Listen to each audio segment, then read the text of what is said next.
live now. Jeremy Lee in the building and every guest that you ever needed. Sports cards after hours keep the hobby heated. Updates, hobby talk like you never seen it. Sports cards live and none could ever beat it. Sports cards is a lifestyle. Sports cards and we live now. Welcome to another episode of Sports Cards Live with your host, Jeremy Lee.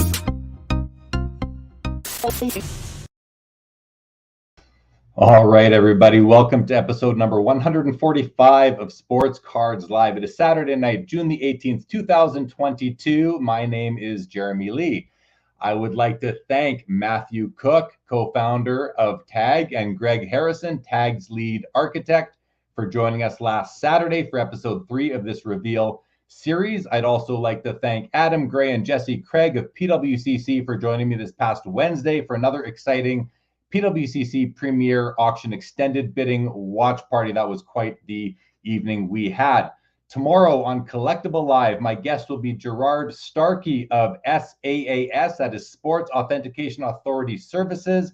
We'll be going live an hour early as it is Father's Day. That will be 6 p.m. Eastern Time tomorrow. Now, I'll let Steve speak to it, but we will be rescheduling the 5th episode of the Reveal series from next Saturday to a date a little bit into the future. And you're not going to want to miss that one as always. Shout out to the Center Stage app. Download the app in the App Store for quick comps, whether you're strolling through card shows or pricing your cards. If you are a vendor, the app is continuously improving. So join me in supporting these hobbypreneurs as they endeavor to make the hobby even better than it already is. I would also like to shout out channel sponsor Pristine Auction. PristineAuction.com is one of the most trusted sports memorabilia and collectibles auction sites. Auctions on PremierAuction.com start at just $1 each day, and there are thousands of autographed items available. They also sell thousands of sports cards, starting with no reserves in their weekly sports card auction, which runs Sunday to Sunday and has everything from vintage to ultra modern, including raw and graded singles and wax. Head over to PristineAuction.com and use the code SCL when you register to get $10 off your first purchase. I would also like to shout out the hobby's middleman service, TradeSafe, your risk-free alternative for trades and buy-sells from any peer-to-peer social media platform or marketplace. TradeSafe has created a service, a process, and a team that makes remote dealing much safer than ever before. It is now fully digital. The website was completely relaunched and it's easier to use than ever. Check out tradesafehub.com. Thank you to all of you subscribers, viewers, podcast listeners. If you're not yet subscribed to this channel, please take a moment, go ahead and do so. Special shout out today as well to all the people who've been sending me feedback on this TAG reveal series. It is becoming more and more clear to me that TAG is what the hobby doctor ordered and that TAG is open to feedback from the hobby. So keep it coming. As always, your comments, your questions are in play. Before we bring out the featured headliner guest tonight, Steve Cass, founder of TAG, would like to come on and address a few things I know the hobby is curious about. So, Steve, welcome back to the show. How's your week been, and what would you like to discuss this evening? Thank you, Jeremy, and thank everybody for being here. It's really a special day for us, for me. I took a moment to use Google to find out how long this has been, and it's been 3,776 days since I started to have the initial thought that I couldn't answer the question, why isn't technology used to grade cards? So it's taken me a long time to get here. It's taken our entire team, who's been with me most of the way, a long time to get here. And in that respect, I want to say that all of us are, you can imagine, so excited, so anticipating this opportunity. Yet one of our team is not here, and he's out ill. And I don't want to speak to the specifics of the illness. It's not serious, and he'll be out a week or so. I will say that it's something that the timing of it is extremely unfortunate. He is as hard a working member of the team as there is, and his role in this rollout today, this demonstration, was a very major role, and missing him is something that is a huge loss for us. But I just want to let him know that the team has got his back, and we're pulling it all together. There were a few things that happened in the last week that I did want to speak about. Some of them required some rethinking on our part. Some of them required, I think, just some clarification of what was actually said or intended. And I like to do that each time because I hate for something to appear to be a negative that a simple explanation explains what it is. So one of the topics that came up, and I think I heard from a couple, maybe three people, about the resubmission process. So I wanted to speak specifically to the resubmission process for a moment. When I was asked last week about the resubmission process, and I had mentioned that I was uncertain as to exactly what the policies were, in my mind, what was holding me back from being more direct is that I've said previously, as others have, that our system is not perfect and there's an 1,000th variance that we find can occur in the system. And so I wanted to tell people in the resubmission process that, quote, you can't get a higher grade. But in the back of my mind, I was thinking while I was asked that question, what happens if it's within those 1,000th of a point? Is that considered a higher grade? So we decided just to simplify the policy, and our policy is that we'll not grade or slab any resubmission unless the grade is a lower grade. So if you're grade shopping, you're hoping to do something better, it's not going to happen with tag. Some of the considerations that we gave to this was that we genuinely believe a submitter should never pay twice for a job if the job is well done the first time. It's just, it's unheard of to us that we would charge somebody 2 times to do the work they paid us to do the first time. The second consideration that we gave was that we think that resubmitted cards are often altered, and we don't want to give any incentive to people in the industry to alter cards with the belief that they might be able to resubmit it and get a higher grade. So our policy, resubmission, no higher grade, means there's no reason for somebody to alter a card and try and get a higher grade. Another consideration that we had was that we think the resubmitter of cards is generally, more often, a trader of cards. And the person who buys that card that got a higher grade the second time is often a collector of cards.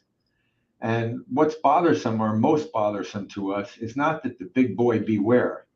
It's that a lot of times the collector is an early stage collector, a youngster. They don't know any better. They've saved all their money. They're buying their hero. Maybe they're paying $60, $80. It's a lifetime's amount of money to them at that point in their life. And then they find out that the card is an altered card that got a higher grade because of resubmission. It just doesn't seem like the way TAG wants to be in business. So given all of those factors, we concluded that TAG does not want to be perceived as a lottery for higher grades, and we don't want to appear to be an auction house for grades. We grade a card, for better or worse, you decide. You'll see a lot tonight. That's what we do. That's our grade. Take it or leave it, better or worse. That's the TAG grade. So I wanted to make sure that I was clear on that resubmission, and I apologize for not being quite so direct last time. We are going to include in our definition of higher grade are grades that are, we will permit a card to get a higher grade if the grade is not a result of more or less defects. It's just a little piece of fray here and there that causes a rounding error of 8/1000th of a point. So the main thing is there's no opportunity to increase your card grade by resubmitting it. Go somewhere else and seek a second grade there. I also was asked about vintage cards. I also had some trouble answering that question because I wanted to be direct,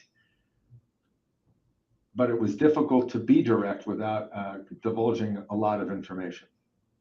So I did say that we're not contemplating at this time, doing vintage cards. That's correct.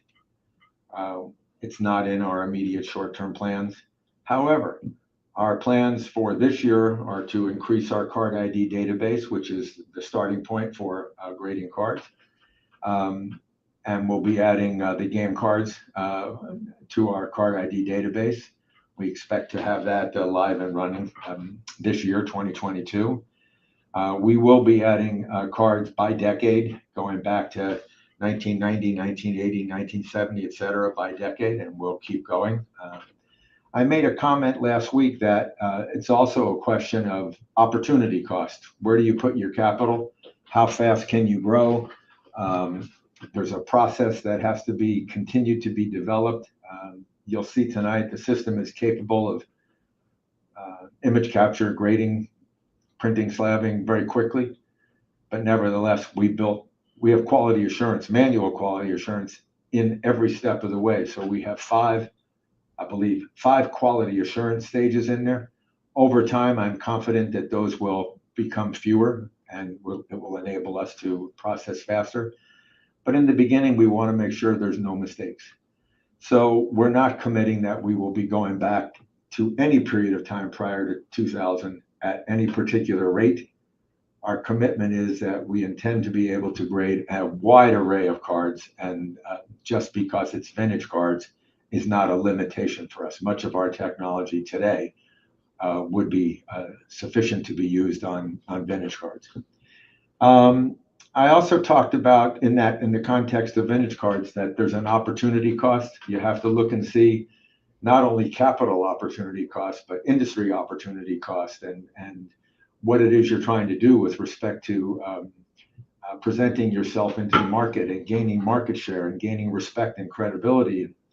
So as we look at opportunity cost, there are things that we now have the capability of doing, but they would be distractions to the size team that we have.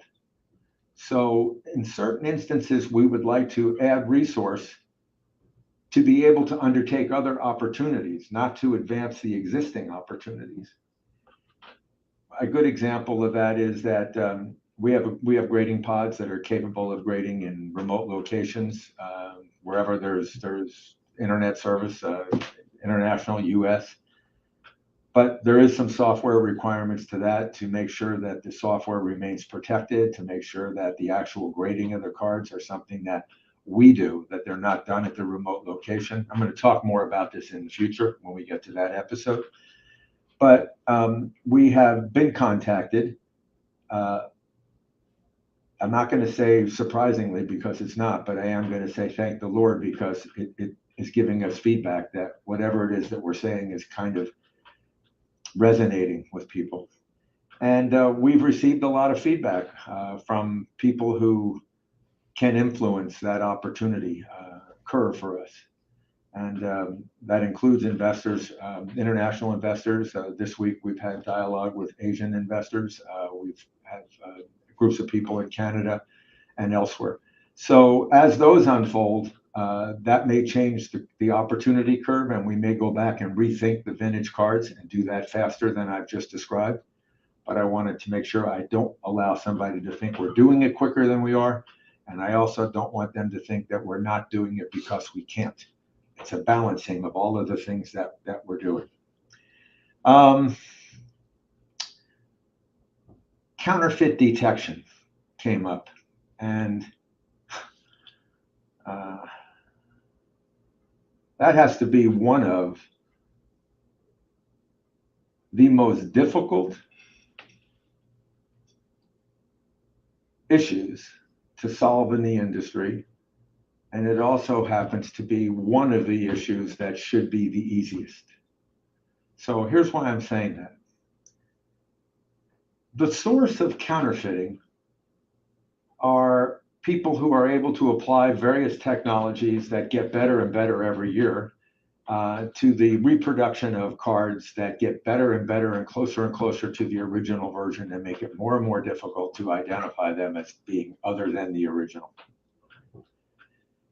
And I believe the responsibility for protecting the industry against counterfeits belongs with the card manufacturers, not with the graders. I believe it belongs with the manufacturers, not with the people who buy cards. I believe it belongs with the manufacturers, not with the kids who have no idea whether the card is real or not. They go out and they buy boxes that say X manufacturer's name on it, and that brand tells them what's in there is good, and they expect the brand to be protected throughout the trading of that card process. So on our next episode, I'm going to talk about a proposal that I have that I think will solve the counterfeit problem, but it puts the problem where it should be, at its source. There's plenty of technology available for the printers, the manufacturers of cards, to build anti-counterfeit technology into the manufacturing of cards. It can be done for a very, very small cost. And they are no different in producing cards than people who produce securities are, the US government that produces currency is. The obligation to protect that asset value is in the hands of the people who manufacture it and sell it. So I personally am tired of having people tell me stories about how they got duped into buying a counterfeit card. It was a good one, it was a bad one, they didn't know it. It's not their responsibility to identify counterfeit. We all ought to be able to buy a card from the manufacturer that has a means within that card. And Greg can speak to some of those means, but it's time for the manufacturers to belly up to the bar. They're making billions of dollars. They're selling billions of cards. And it's built on the back of hardworking people who are entitled to know the asset they're buying is protected by the manufacturer. So with respect to tag and counterfeiting, we do a lot. We use technology and look for a lot of things. We look for no and tells. We look for advanced fingerprinting. We use exemplars. We use an escalated process where a card, when it qualifies for any one of these other reasons, it gets kicked out and goes to a manual review to determine if it's a counterfeit, a human review. It's one of those quality assurance steps. We're doing all we can. So sometimes I like to be able to say, nobody does this better, certain things. And sometimes I say, no matter what we do, we can't do it well enough. This is one of those instances. I think we do it as well as anybody else, but I don't think there's anybody out there that can say, any grading company that can say, we've never graded or we never will grade a counterfeit card. So I want to be candid and open. We think we're working towards that, minimizing that, but I don't think we will ever get to the point of eliminating the possibility of a counterfeit card getting into a slab, even a tag slab, without the help of manufacturers. We can get really good at the technology and the counterfeits and the tells on those counterfeits that we already know, but we have no idea what counterfeit's coming out next year, 2 years, 3 years, 5 years. So to sit here today and say we've developed a technology that will identify a counterfeit card that has not yet been made is a foolish thing to say, in my opinion. I'm not going to say it. Yes, we are committed to counterfeit detection, and we're working hard at it every day. I can't wait till we get to episode 5 because I think everybody will rally around this. There's no profit in it for us, for anybody, but we can get graders and auction houses and collectors, traders, little kids. We can get everybody in the industry just to stand up and say, we're done. We want to be protected against counterfeit cards, and we want the manufacturer to do it. Keep in mind, the power of the pocket is big. And when people say, whoever the first grading company is that responds to this need, the first manufacturer, and people say, I'm going to spend more money buying their cards than somebody else's, you will quickly see other manufacturers grab hold of those reins. We as an industry must speak to protect ourselves. I think that the survivability of the industry is at stake. This industry will not survive based on the 99+% of the cards that are bought and sold that have no value.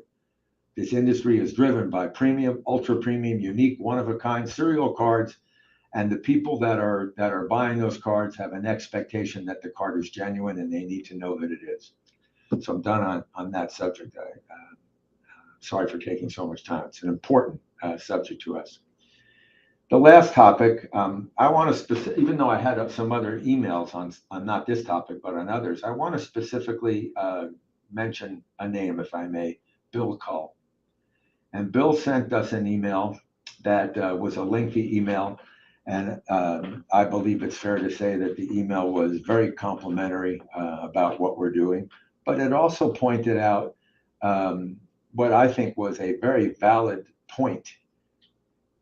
And the point that Bill made was that it's a difficult concept to understand that a final card grade could be lower than any of the 4 subscores. And that was a possibility the way we presented subscores. The reason for that is we don't use subscores in scoring. They're artificially generated, we thought, for the benefit of the industry to get an idea of what those subscores were. Our card grades are based on 83 different scoring attributes, all of those attributes being rolled up into ultimately a card grade. And they're not intended to be split out prior to determining a card grade as a single corner score. There's too many factors that impact a card grade. A card grade is a compounding effect of all of those subscores. You can't just look at each subscore as an individual score. So we knew that this dilemma existed when we put subscores on. And at first we said, we're not doing subscores. After all, there's a lot of grading companies, some of the most prominent, that don't give subscores. So we said, let's just go with what we think is the industry norm. We're not going to give the subscores. Nobody could object to that. And we were really unhappy with that because we think subscores play a vital part in differentiating cards when you're using a 1,000-point scale. If you're not using a 1,000-point scale, I would say they're less influential in that determination, less impactful. So we did not want to show all of the actual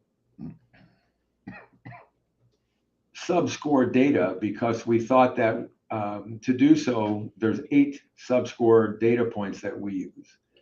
And we thought that if we showed all of that, it might reveal a little too much of what our proprietary technology does. And we decided just to, for safety reasons, to say we're not going to present that much information.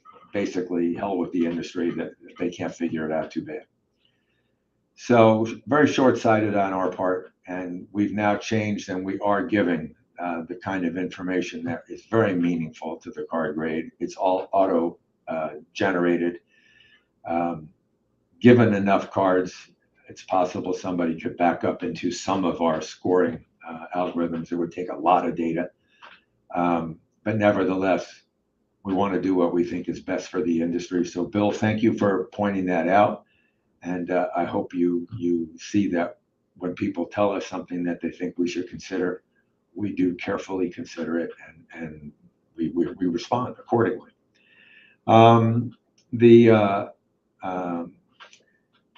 I want to make sure that everybody understands our card grade was never represented to be a roll-up of front and back or 4 subscores or take the average of these or weight these 4 scores.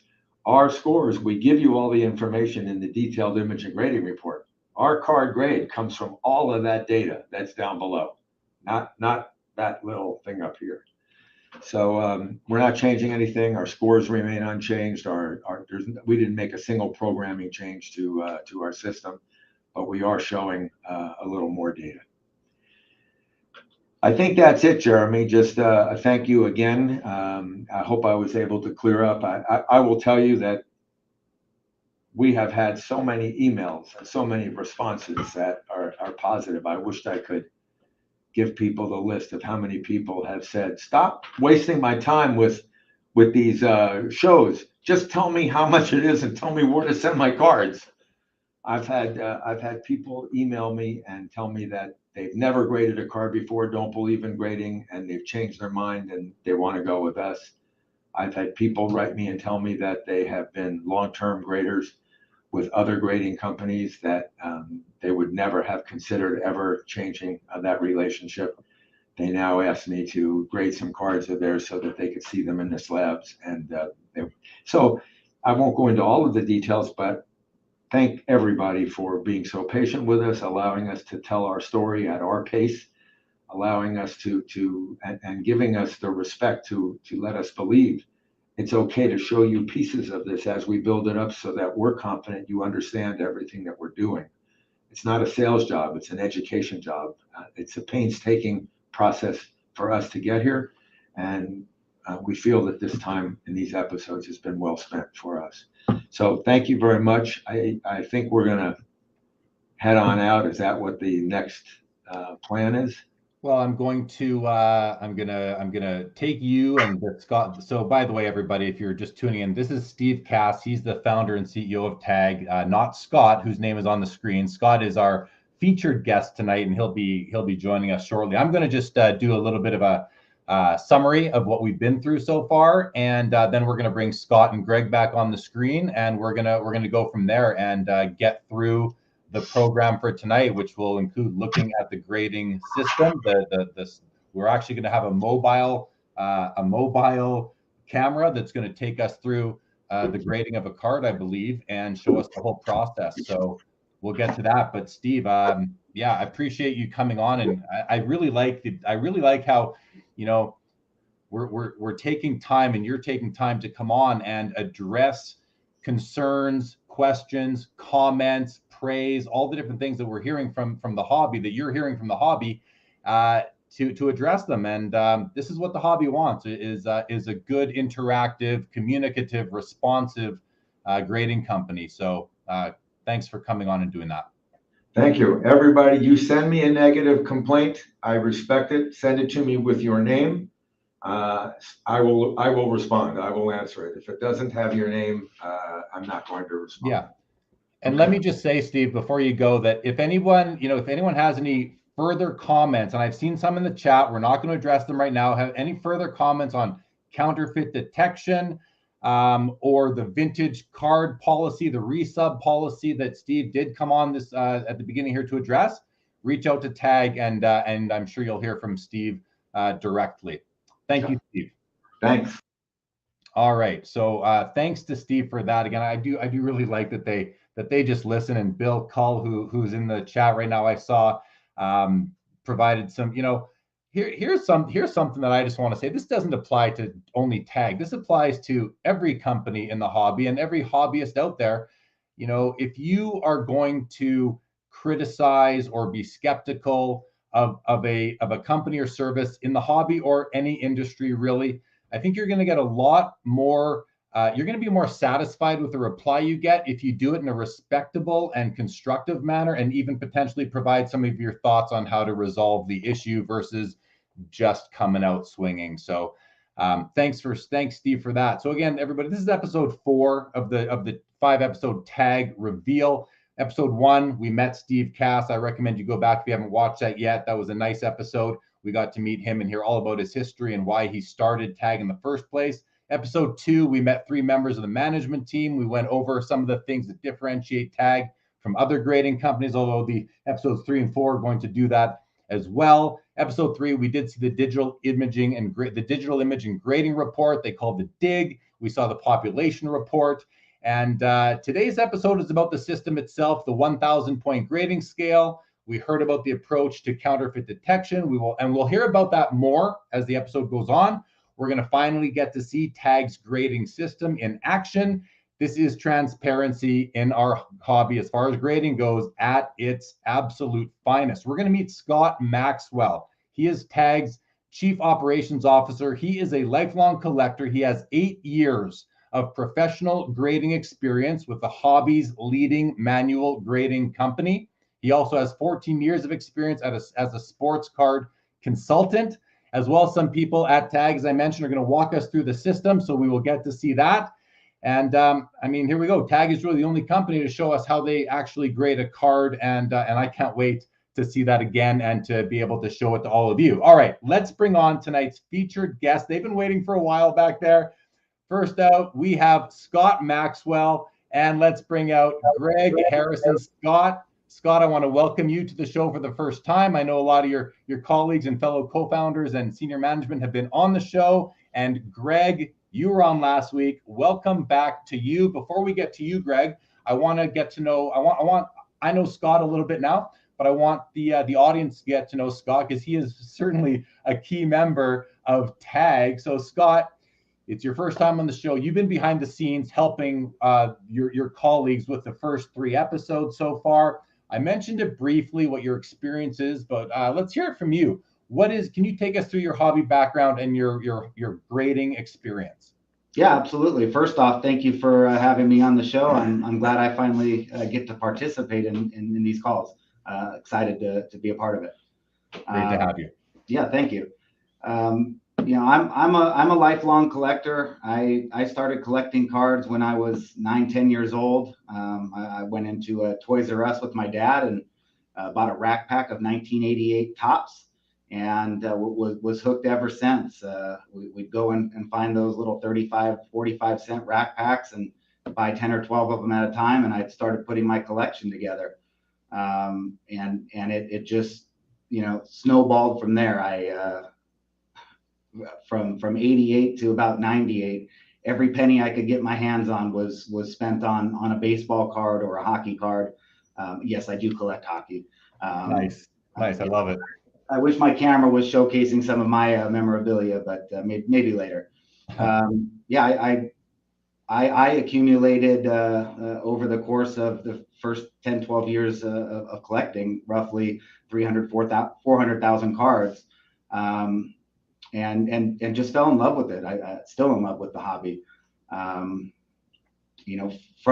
there, it opened up the opportunity to work at one of the major grading companies in business today. I spent just over 8 years there grading cards professionally. Looked at a lot of cards, got to travel to a lot of neat places, do some on-site grading, met a lot of unbelievable people within the industry, and kind of got my appetite whet for what was on the outside. After leaving that grading company, I started my own business as a consultant to high-end collectors and dealers alike. Spent a lot of time looking at graded cards, looking at raw cards, offering advice on what cards should they put their money into, what cards are worth buying in slabs, which ones are better served outside the slabs, and like I said, just spent the good part of the last 10, 12 years consulting for my clients. Along with that came the opportunity to work with TAG. I met Steve almost 9 years ago now. We talked about cards. We met for lunch, spent about 2.5 hours talking about Mickey Mantle rookies, talking about pre-war cards, talking about modern cards, just getting to know each other. And at that point, he asked me about this business, about technology. What were my thoughts about what could be done in the industry to better it? And I was on board, and I've been working with TAG almost full time ever since. Building what we're about to show you today. Awesome. Well, I mean, listen, I have spent time with you in person. We have spent time on Zoom calls as I prepare for these episodes, and it's clear to me that you're a true professional. You've got great experience in terms of grading cards. Even as far as just being able to tell if a card is authentic from touch, just like I can on many cards, not all cards. Again, as Steve said, I don't know that anyone's perfect at that. Certainly, there's no company out there today that's perfect at it. We know that just from the reason why. Well, we just know that the touch and the feel is a big thing, and when you've looked at as many cards as we have, Jeremy, I know personally I've graded over 3 million cards, whether it be, looking at cards for collectors through my consulting business, buying and selling cards myself, the cards that I graded while with the grading company. I've looked at millions of cards, and that expertise goes a long way into what we've done here. Someone just asked, what's the major grading company you worked for? I don't think there's any harm in saying that. Do you want to let everybody know what company you did work for? I mean, if you're not opposed to it, I don't think I am either. It's been 13 years since I've been there. I did work for PSA. And you were there for 8 years? 8 years. Yeah. No, I think it's important, and I like the approach for that's just another aspect of transparency here. So yeah, I think absolutely. No, I 100% agree. And I mean, PSA has a great reputation in our hobby as far as manual grading goes, and I think it speaks a lot to your experience, and so it's fair to comment on that. Okay, anything else, Scott, before we move on? No, I think that's it. Unless you have any other questions about my background, I'm excited to have the guys show you what we got going on out here. Okay. No, I have no more questions, and I think it's great that everybody watching has met you and has a good idea about your experience in the hobby. And again, I just want to reiterate and emphasize, as a lifelong collector who's looked at, I don't know, I can't say I've looked at 3 million cards, but I've definitely looked at tens of thousands of them. And I have a lot of respect for you as a collector and as an assessor of cards. Even when I had a tour of the facility, I could tell the way you handled cards, the way you looked at them. When we looked at a couple of cards together, that you have a real keen eye. So thank you. So yeah, great to have you on the show, Scott.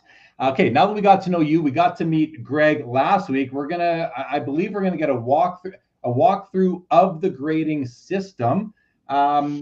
So I'm going to turn over to you. I don't know exactly how we're going to do this. I think we might be ready to go. But before we do that, Greg, I brought you on and you're sitting there not saying anything. Anything you'd like to add to what's been said so far before we have a look at the grading system?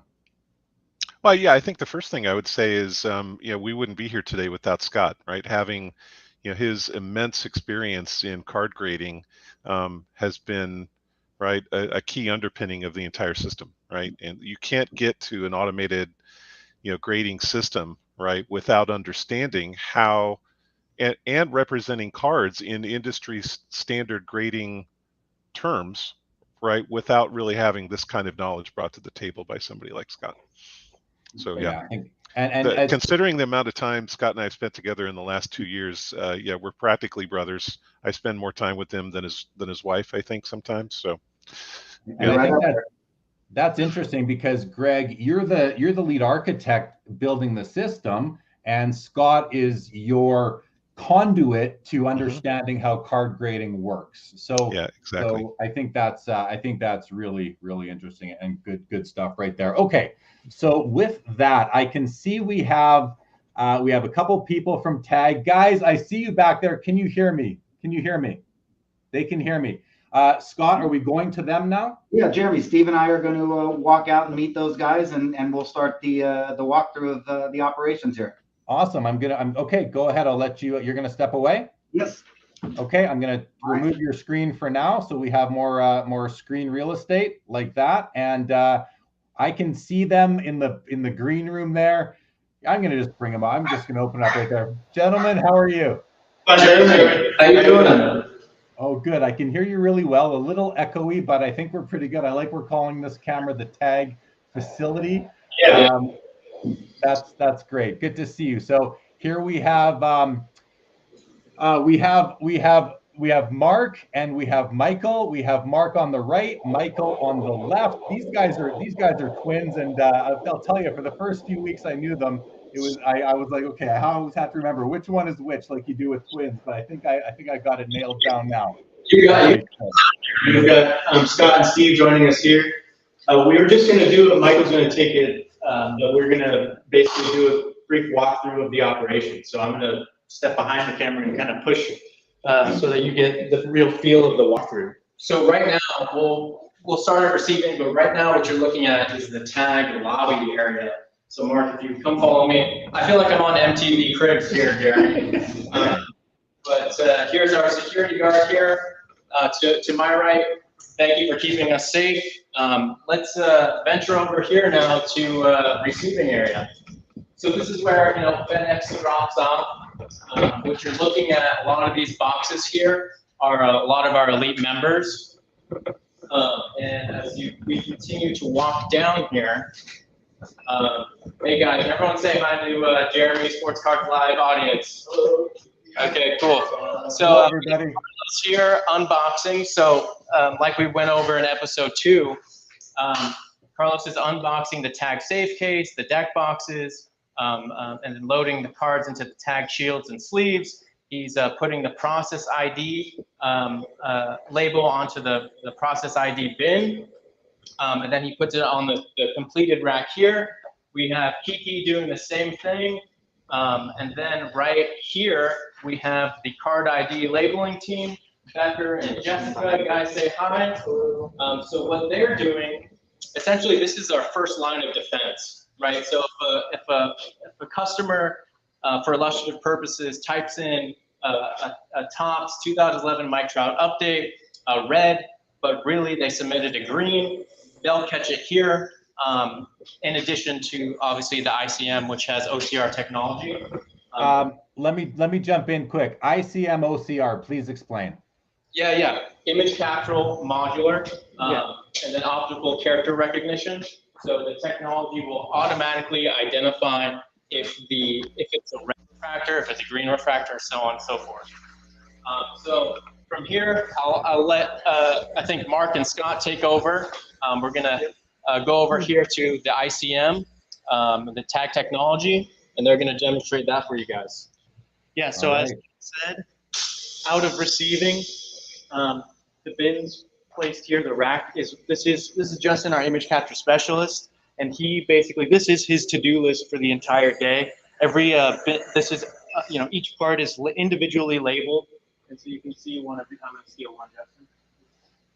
You can see that it's labeled with a QR code, and he's image capturing cards there. We'll demo it again, but you can see each card has a QR code. He'll scan it so that the computer knows what it can retrieve from our database what card it wants to expect. The ICM, when Mike talks about the ICM, this is the ICM. It's our image capture module. It's our machine. It's the photometric stereoscopic imaging system. And so you can see there's an automated actuator that Justin just triggered with the right switch. The left switch engages suction. We have a specific configuration on the bottom of that nest, you can see there, that allows for up to 12 CFM of suction, that we can get all our cards that need to be completely flat. We can get even the most warped cards to be perfectly flat so that they're completely perpendicular to the camera itself. And you can't see it, but inside there, we have very specifically measured out components. There's focal lengths, there's computer fans in the back, which are pushing positive air out towards the operator so that there's no debris on the top of the card. There's no debris in the system itself. And then actually you can see there in the top right over his computer, there's a camera, and those cameras are insurance cameras basically, and they follow the card through our entire process. There were some in receiving, there's some as we move forward to verification quality assurance. So what Justin's doing there, he's image capturing.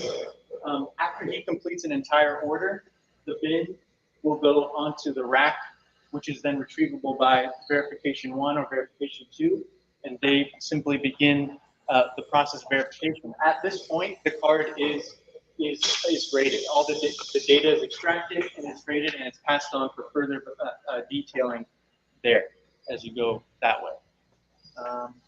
Yeah, so then I'll pass it off to Greg and Scott to go into further detail about verification. And by the way, this is Richard, and he's inspecting a card there.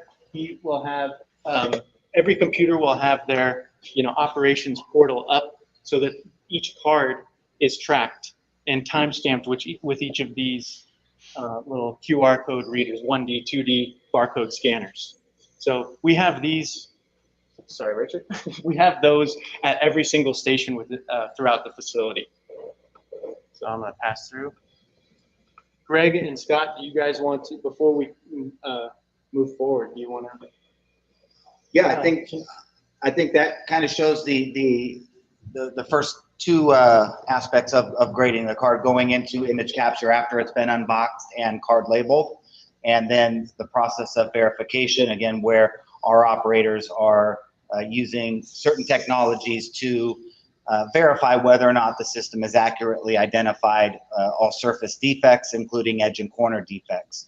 I'm going to hop back into the office, Jeremy, and from there, maybe I can do a screen share and kind of go into a deep dive of the tag operations portal and verification process. Sounds good, Scott. Thank you. And thank you, Mark and Matt, for taking us through the facility. That's, I mean, let's look at that. Look at that image, everybody. I mean, I don't know if we've ever seen the inside of a of an operation that looks this organized and sophisticated. Thank you, Jeremy. I guess while we wait for Scott to go back to his office and pull up basically in much greater detail what's happening in verification, you're entering now the UV marking station. So here is where we would engage a print job. There are 20 slabs located in here. 4 of these printers would be connected and get us to a very, very expedited speed of getting cards out. And by the way, Steve is here as well. You want to turn the camera? Just watching. Cameos. So out of this printer, I've already prepped a few labels, but how this process works basically is there's a small label underneath so that we know 1 through 20 what each slab is, and it corresponds to labels that have been printed in receiving, right? So you lift this, what's called a fixture or a jig. You lift it out here. We take it over to assembly. And then basically this is our light box and the deionizer here. This is the process with which we assemble the cards, make sure everything's clean. And so I have a few cards here that I can clean and weld for you guys, unless Mark, I just want to jump in and clarify for a moment. So that tray that you just lifted out, that was a tray of slabs upon which the flip detail is printed, right? Yeah. So that is how they print right on the slab itself, and then that becomes that's 1/2 of the slab overall. Correct. This is the bottom piece, which is it's been UV cured, and then that piece basically it's just matching. So for example, I have deliberately a Steph Curry here. Congrats to the Warriors, for all of the Warrior fans out there. Right? It says on here slot 2. So all I need to do is know that slot 2, I would pull it out of here, and weld it. And I can do that unless it's got. And you also mentioned the deionizer. You pointed to the deionizer. Can you just speak a little bit more to that and what its purpose is, what its function is? So the function is to eliminate any debris that may be on the slab after UV curing, or UV marking, or on the card, or on the top slab. So the bottom slab is here, and the top slab, we place the card inside, and then mate them, and then weld with this ultrasonic welder here to the right. So okay. Basically, the deionizing here, I can basically blast the entire bed while all of these are in here. And notice that everybody wears gloves. I don't know if you saw, but we're pretty strict about making sure everybody wears gloves, especially if they're handling any part or any slabs as well. So this, Jeremy, essentially the deionizer neutralizes the static charge. So there's no debris or particulates that are being attracted, right, to the slab and to the raw card itself. And there's no cards there while you're blasting that deionizer at it. Just to be clear, that's simply half a slab that is being targeted by the deionizer. Okay, correct. Great, good stuff. Anything else in the facility tour you guys want to show at this time? There's a couple of questions that have come up, but we'll answer those. We'll get Scott and Greg to address the questions that I've seen come up in the and there's some really good ones in here. Okay, but yeah, I'll just quickly show that the top slab is also deionized, and we place everything on this light box so that we can very clearly see. Sorry, could you hear me? Better not to blow. If there are any particulates on any piece of slab. prior to weld. So this is another basically a quality assurance step in the welding and assembly process. Yeah, you often see people posting slab cards on social media with various foreign substances or hair or whatever it might be inside a slab, and these guys aren't going to let that happen, is my understanding. Correct. We're going to certainly do our best to ensure no particulates are inside your tag slab. What's that big machine right to your right there? This is the ultrasonic welder. So now that I've assembled it, it's not completely welded together. I'll take it over here. There's a custom nest and horn that we've had made to fit specifically each slab. I insert it into the nest, actuate the welder. That short little screech you hear means that the tag slab has been welded. And listen, I've been at card shows where grading companies have been set up, and you hear a super high pitch every time a card or a slab is welded, and it can hurt your ears. And it's hurt. Like, I remember being set up near one year, and it was like, I can't be set up there again. And when I was at the facility, I was so impressed with how little sound there was from your machine. Can you talk to that at all? Well, I mean, we've dialed it in. There's a lot of different metrics that go into the welder. There's pressure gauges. There's collapse length of the in fractions of inches. There's time settings. There's just so many things that go into dialing this in. And when it really is dialed in, it doesn't have to be a painful noise. And plus, we have a casing over it, which reduces it. Plus, the grading operations, it's all open ceiling. It's a large room, so all the noise gets absorbed. So it's a combination of all those different factors.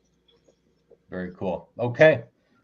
As we just to wrap up, this poly bag that I removed the top slab from, this welded card goes now back in here to protect it as it goes back into the bin, so that bin then goes on the completed rack, and that rack goes down to shipping. And in shipping, we have the slabbed image capture and the wax wrap, which we've demoed in episode 2. Yeah. If you opt in for that, that happens in shipping as well. So this is done. That is a slab card. All right, guys. Is that it then for the tour, for the facility tour? Yes, I believe, and then we'll kick it over to Scott and Greg to basically go back to the verification and grading steps so that we can really take a deep dive in that section. All right, Mark. Thank you. Thank you. All right, let's see now. Got you on the big screen, Greg. Let me just switch to that view. Scott, you're back. Scott, by the way, you've been on for the last few minutes. I think you probably are aware of that. Before we get on to the program, there are a couple of questions that have been coming in to the chat. I think we should address them. Wiz Collectible says, does the ICM remove any fingerprints from the card along with dust debris? We've definitely spoken to dust debris. Is there anything that Scott, that you can speak to with respect to fingerprints on the card?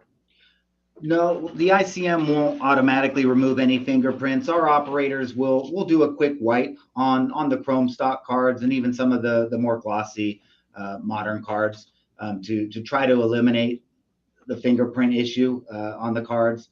I would say, I'd like to leave it up to the submitter to make sure that their cards are fingerprint free when submitting, but we'll do our best to try to eliminate those. Obviously, anytime we're interacting with the cards, that brings into the possibility of damaging cards, and clearly we want to avoid that. So, okay, appreciate that. The other question that came up a few times, people were saying that it looks like too many times the card is being removed from a sleeve and put back in. Before I let you address that, Scott, and I know that someone from Tag did make a comment in the chat, I just want to say that when I was talking to Scott, I don't remember when this was, but we were talking about the staff, and he said that one of the things that, and I hope you don't mind me saying this, Scott, I don't think you will, but I think one of the things that you look at is how do people handle cards, and I think that's a great, and that comes just from experience and knowing how to handle a card. Can you speak to the within the process, how often a card is removed from a sleeve and put back in? Yeah, absolutely. First off, all of our operators, but before they're hired, they come in and take a grading assessment test or an assessment. That's more for me to, like you said, verify how they handle the cards. Are they able to take cards out of penny sleeves, out of card savers without damaging the card? And that's a big part of the hiring process. As Steve's alluded to, we don't really go out and actively pursue grading experts for the process. We're looking for passionate collectors, people that know how to handle cards, but are observant and are able to make just able to make quick decisions on. Oh, sorry, my screen just logged out here. I got you still. Give me 1 second. Anyway, I'll get to this in a second. As far as the operators go, we're looking for people who can make observations, make decisions on, whether or not the system accurately identified the surface defects. As far as the cards being removed from the sleeves, I don't think we're removing it any more times than any of the other grading companies. It should just be 3 times that a card is removed from a card saver and penny sleeve. Once into the image capture, once for verification, and the last time as it goes into the slab. Okay, great. And are you confident that those steps, that there's no damage done to the card with each of those removal and reinsert? Yeah, absolutely. Again, the people that we've hired to be in that area of our operations are people that we've deemed to be very good at handling cards, very careful, and aren't trying to do things too quickly. We have a very quick process. There's no point for anybody within the operations to try to speed things up. They're going to take their time and handle your cards appropriately. And then keep in mind, we also have the cameras that are there to watch for this. So we'll have, in-house ability to monitor all the operators. And if we do notice cards are coming back damaged, people are complaining about cards, we'll be able to go back, check the cameras, and if there's any more training necessary for somebody, we could easily implement such a thing. Okay, good stuff. All right, Scott, Greg, anything you've seen in the last few minutes that you'd like to comment on? Yeah, I think what the first thing that dawned on me is how far we've come, right? You've been able to see in this series what the current production environment looks like, and I'll probably get a smirk out of Scott because, that is the end product of a long series of prototyping, right? From kind of the early form of the image capture station being, very much like a construction, like an erector set kind of, setup, right? We had to dial in so many elements about appropriate positioning of lighting, of camera placement, of stage placement, of locations of the various components within the ICM. All of those, had to be essentially, tried out, right, and dialed in over the course of time. And with this vision that eventually we'd get to a manufactured, or I forget the word I'm looking for, but a set of system components that are now solid state, right? There's no more dialing in, loosening this, adjusting this. The compositing of all of those elements in the ICM, right, is now just a cut and dried manufactured set of equipment. So that allows for high precision and replicability. But it's just amazing for me to see, all of the equipment, right, in action. Even though we're kind of subscale in terms of the people that we had on to showcase you today, imagine that whole room filled with people and how loud, right, and active that environment looks when we're in full production. Yeah, one of the questions I also saw that came through was how long does it take to run a card through the image capture machine? How many image capture machines are there? And another question, I mean, it's been discussed, but I think someone was asking about. I think I lost the comment here. It was JP who basically asked if the system would one day allow remote grading. which has been addressed in their pod system. The answer to that, JP, as Steve mentioned earlier today and in prior episodes, is yes, there is the ability for this remote grading. Although it's not remote grading, it's more remote image capture and slabbing. The grading always happens at tag, as we've learned in the past. Okay, where do you guys want to go next with this now? What's the next step here, fellas? I'm going to pull up our tag operations portal, and like I said, we'll kind of dive into what our verification QA operator would see and how they'd go about their process of verifying whether or not the system spit out an accurate grade. All right. While he's getting, want me to? Oh, go ahead, Greg. Yeah, I'm sorry. I didn't mean to step on you. That's the no-no. Yeah, I think just to buy him a second to log in and get in there. The reason why we wanted to show you this was to give you, again, a little bit more transparency about how this process works. To answer your earlier question, Jeremy, about the duration, I think you got a pretty quick look at that on the imaging station process. You saw the operator put the card in, the lights flashing, the actuators, functioning, right? And it's really an in and an out, flip the card in and out, and they're able to move on and position the next card. So it's a fairly rapid process. Everything that happens after that, right, is a system of processing, right, that occurs by virtue of automation, right? So that all of the image data taken from those series of captures, right, is submitted to back-end processing that analyzes and, like we've talked about previously, generates thousands of data points, right, on the card images themselves, and a large number of variants of those images are generated for various purposes.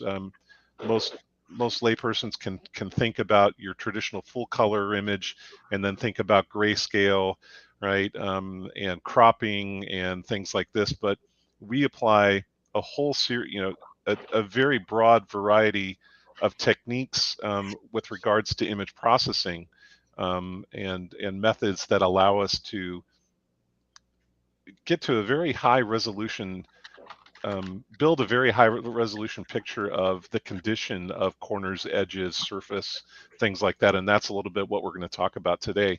And what Scott is going to bring up now are some of the tool sets that our verification operators use to view the output of that process.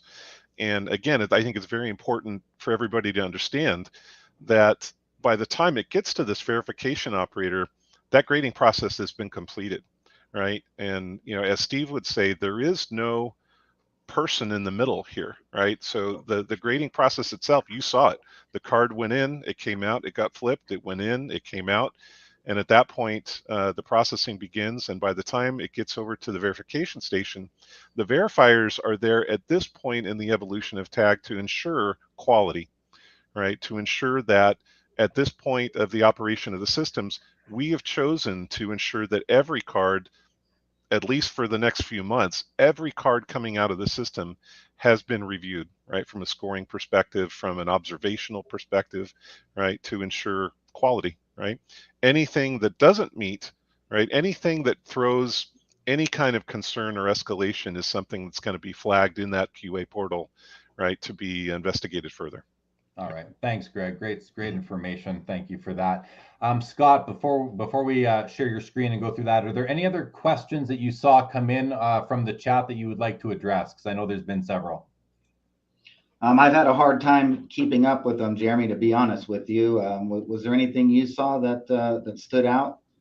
Well, I can pull up a couple of them here. We've got Oz Cardad and Dave Bolaton are throwing out a bunch of questions here. So I'm going to go to Dave here. Says, in my mind, I had the automated scanner grading machine feeding immediately into a slab automated. It looks very similar to other grading processes I've seen. And I think one of the problems is people oftentimes have their own ideas of how things work, and that's often not how things work. So just because it was in someone's mind, like yours, Dave, obviously you're not in the grading business. So, you're not in the automated grading business. So I think it's worthwhile to let Scott address this. I don't think there's really much of a comment here, but if there's anything you'd like to say to it, Scott, please go ahead. Or I can comment to that.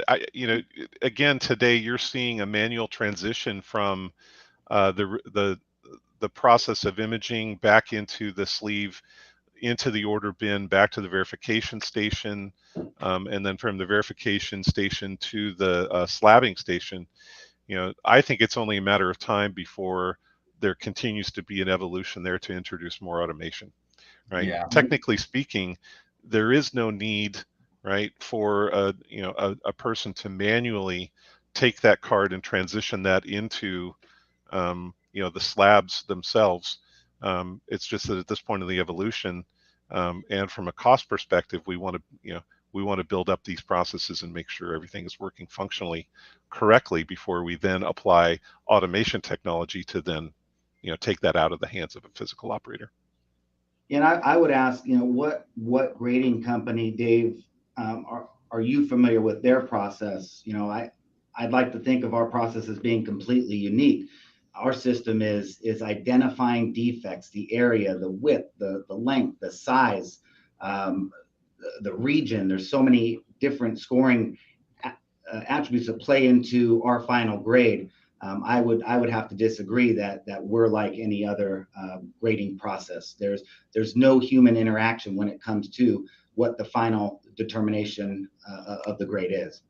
Yeah, I think at some point the card has to make its way through a process, and that is where there are humans that are involved. We're not seeing robots that are moving these cards through the system. And maybe that's kind of like Game Time Gallery says, I thought the process was more automated. I guess the automation is in the grading software, and I believe that's exactly right. There are no robots. I didn't see any robots when I visited the facility. M. Perk says it's a higher level of transparency than I've seen out of a grading company, which is impressive on its own. I definitely agree with that comment. Let's see if there's something else here that's worth bringing up here. I'm going to, yeah, I think, I'm not going to sit here and scan the comments. I don't have anything marked ready to go at this point, so I don't want to just have you all watch me read comments. Instead, let's go back to you, Scott. Are you ready for the screen share? I'm getting there. Let me find the order I want to demonstrate here for you guys, which included that Steph Curry card. Sure. While you're doing that, maybe Greg, you can answer. How long does the software take to calculate the grade of a card? Yeah, so currently anywhere between 15 to 35 seconds. The processing varies based on some elements of the topology of the card, some characteristics of the card. In that processing, in that software, there can be a number of iterations run on the imagery that is generated from the card image capture process. So I would say on average somewhere between 15 to 35 seconds, depending on the card type. But right. That also, that scales from without the need for humans, right? So essentially the system ultimately can process as many cards as the team of card imaging specialists can put cards through the system. Okay, appreciate that. Thank you very much. Okay, so back to you, Scott. Are you ready now for the screen? Yeah, let me share the screen here. It's the first time I've shared screen in this platform, Jeremy, so forgive me if I take a little longer than usual. I just need you to reshare your screen, please. Yep. And I'm ready. You ready now? Yes. All right. So there is your screen, and I'll let you, it's a little hard to see. It's a little small. If you could maybe zoom if you need to. If not, I'm just going to let you run with it. Yeah, let me zoom in for everybody here. Oops, sorry. How's that look? A little better? That's a lot better. Yeah, thank you. So here you're looking at the tag operations portal. This is where the operator will get all of the relevant order information. And as you'll see, card details, card images, all the stuff that they're going to use to verify whether or not the system properly gave the card the right grade. So you'll see here we have all the cards in the order. After the card is image captured and goes to the verification operator, he would simply just click the verify button here, which would take him to the tag operations, the tag QA interface, or the card details pages we'd like to see. So here on the left, again, you'll see all the cards within the order that need to be verified. The image populates in this area here. You get the final card grade up in the top right. As I scroll down, here's where you'll see all the relevant card information, including player name, card number, parallel, etc. Again, this area here, the score grading summary. This is all the raw data that the system spits out, all the summary attribute scores, all the final front back scores, and you see here again the 941, the final card grade. This is all the information that everybody sees in our detailed image and grading report that we previewed last episode. So all this information is available to the operator. He also has high resolution images of the corners and edges as he scrolls down. If he's so inclined, or she, they can click this display measurement annotations button. This button displays all relevant measured artifacts as far as fill and fray go on the corners and edges. We highly recommend that they use this tool. This kind of might display some outliers that might need to be flagged for escalation. Below each image, you'll see all of the summary attribute scores associated with that top left corner, top right corner, bottom, top left back, top right back, etc. They're scrolling down, they're trained to scroll down and look at all this data and look for those outliers. As they're scrolling, if they happen to see something that looks out of place, they can click on the image to view a downloadable high resolution image of that particular aspect of the card. In this case, we pulled up the back back left edge. Here they'll be able to zoom in and see high resolution images of fray artifacts here identified with the blue circles. Again, all data that represents an edge score. You'll see a large artifact here identified. As they scroll down, again, just a lot of data at their disposal. Here they're also looking for instances like this. This is a great example where the system does not indicate that this is fray because it's not attached to a card. So the capability of removing any artifacts that aren't associated with the card. So they would take a look here and make a decision on whether or not this particular card needs to be escalated for any certain reason. As they continue to scroll, if they deem that this card, the card attributes for the corners and edges fit the bill, they would come down to this bottom portion here, which is the surface defect table. This is where they're going to spend most of their time looking at cards, looking at images of the front and back of the card to ensure that the system accurately identified all surface defects. Here on this card, this particular Nikola Jokic card, you'll see the system identified 2 defects, both on the back, as notated here by the side, and there's a print line and a pit. And I can tell you from looking at these deductions here, these are going to be 2 good examples of what we like to call NHODs, or non-human observable defects. I'm going to click here to the back image, which is where the defects are located, and it will pull up a downloadable image that we can scroll into in very high resolution, I'm sorry. There were 2 defects. I'll scroll into one. There's a defect here on the top portion of the card, and I could see from my view before scrolling in, it's a lot more clear than what we're seeing here on the zoomed in version. But for screen share purposes, I don't think I can have it at any less resolution without your audience being able to see what we're looking at. So if you guys are able to see, there's a very faint line running horizontally right below the red writing here, which annotates the ID in the region. We can see it. I'll get into regional scoring in a few seconds. But a very faint print line, again, this is something that isn't visible to the human eye, but is something that the system is able to detect. This goes into our fingerprinting process. This defect, again, as we looked at the pre-algorithmic deduction, only had a 2-point impact on the particular surface score. So again, it looks like it's more severe when looking at it on this image, but it's not impactful when it comes to the overall card grade when the system is able to determine whether or not this is human observable or not. There was one other defect on this card. I believe it was towards the bottom right. I'll zoom in here. This is the pit. You will see the circular characteristic of this defect. Circular indent, that's again characteristic of what we call in the industry pits or pitting.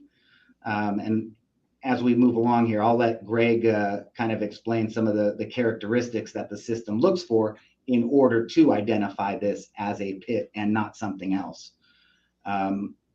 So these are two examples of very minor defects that have very minimal impact on the overall surface score for the back. I'm going to come out of here and we're going to go to another card, Jeremy, that has a much more visible defect, just to kind of show the transparency of this SFX image, or what we like to call the tag X-ray image. And this is a Jason Tatum card. We're going to go to a 2017 Prism Rookie, similar to the Nikola Jokic. Again, all the same information. You get the tag the images, all the card details, all the detailed image and grading report details. I'm just going to scroll down to the surface area here, and you'll see that on this card there are actually 7 defects identified on this card, and definitely some more significant defects. Here, ID1, we see a scratch that had a 49-point pre-algorithmic deduction. I'm going to pull up the same image of the front of the card. We're going to view that tag X-ray here, and looking at this SFX, if as an operator, defects stand out even at this ratio of view. So I'm looking at this at 26%. I'm going to zoom in so you guys can see to over 150%. And as I zoom in, you'll see how this scratch just really starts to stand out on this SFX image. As a lot of you collectors know, a lot of the defects on these modern cards with all the color variations and the design features of the cards, a lot of these defects just kind of blend in and are missed. Our system's able to accurately identify them, again, based on certain characteristics. You'll see in this image that green box. This green box is actually our facial ID recognition, what we like to call region 0. This impacts the overall score depending on where a surface defect is located. And I want to kind of kick it over to Greg to talk about the technology and how that the region impacts our scoring. Yeah, sure. Great job, Scott. Yeah, like we've been talking about, the generation of image data and measurable elements of the image data that's generated by the capture system are what we're looking at here. It was mentioned previously about the type of technology, the stereoscopic photometric imaging processing that we're taking to achieve some of this imagery in combination with a series of photographic manipulation steps to derive these types of imagery, and even as far back as episode 2, we talked about the applicability of machine learning and classification systems, right, to be able to identify and differentiate such elements from, expected design patterns within the card area. So with respect to the regions that Scott mentioned, he's correct, right? So we run every image through facial recognition. I think it was even Steve that mentioned in a prior episode about the difficulties of recognizing facial regions in hockey goalie, behind hockey goalie masks. So we've tested hundreds and hundreds of such scenarios and even identify those accurately. So as he mentioned, a particular defect in traditional scoring, right, and even Scott can talk more to this. This is his territory, about how the meaningfulness of a defect is relative to the area that it appears on the card. And programmatically, we've sectioned this card into 7 concentric regions plus what he referred to as region 0, which is the facial region. And every one of those regions dictate a slightly different additional calculation on top of the base deduction for that to derive what the actual individual defect deduction would be for that card. And I see you have another defect like the pit you want to show off there, Scott. Yeah. Looking at this card, I'm trying to find something a little more significant. Here's a good example of another minor defect. The system identified this is a scratch. Very, very light indent to the card, and again has the characteristics of a scratch. And as we scroll down a little further, here you'll see behind the red writing here, there's another artifact that was identified as a pit. And as we scroll through, there's other little minor defects. Again, some of these might be those NHODs, non-human observable. But on this card, again, I'm scrolling through, not really seeing anything else. That leads to the other job of the operator. Not only are they looking at these defects that are identified, they're scrolling through this image looking for artifacts that may not have been identified. So they're looking for similar characteristics like this scratch, like this pit, that don't have the indication of being detected by the system. And so they would zoom in, they might see something like this area here, and they would take a quick glimpse at the card and determine whether or not there is a surface defect there. And if for some reason the system missed this defect, it would simply be flagged, escalated, and reprocessed to make sure that the system has the opportunity to capture that defect a second time. Yeah, Scott, I think maybe to put it together for the audience, if you put yourself in the role of the verifier QA person, it's their job to look at the score data that you've shown in that in the card details view, to assess, to really understand the story behind that card. And the story behind that card is told by those scores, right?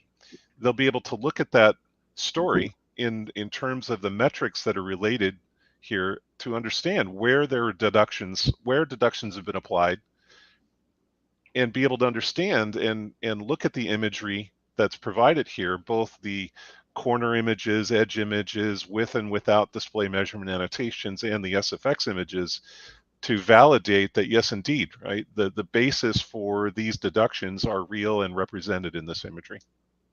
Awesome. Guys, I want to thank you for all that. And to stay on this topic, Benjamin Liu says, can you guys talk about how this X-ray image is created? Yeah, I'll let you handle that one. You're the tech guy. Yeah, there's some secret sauce in here. So we'll give you a high-level answer, which is we use this term, and you could probably Google these terms. Photometric, is a key component of this. Stereoscopic is a key component of this.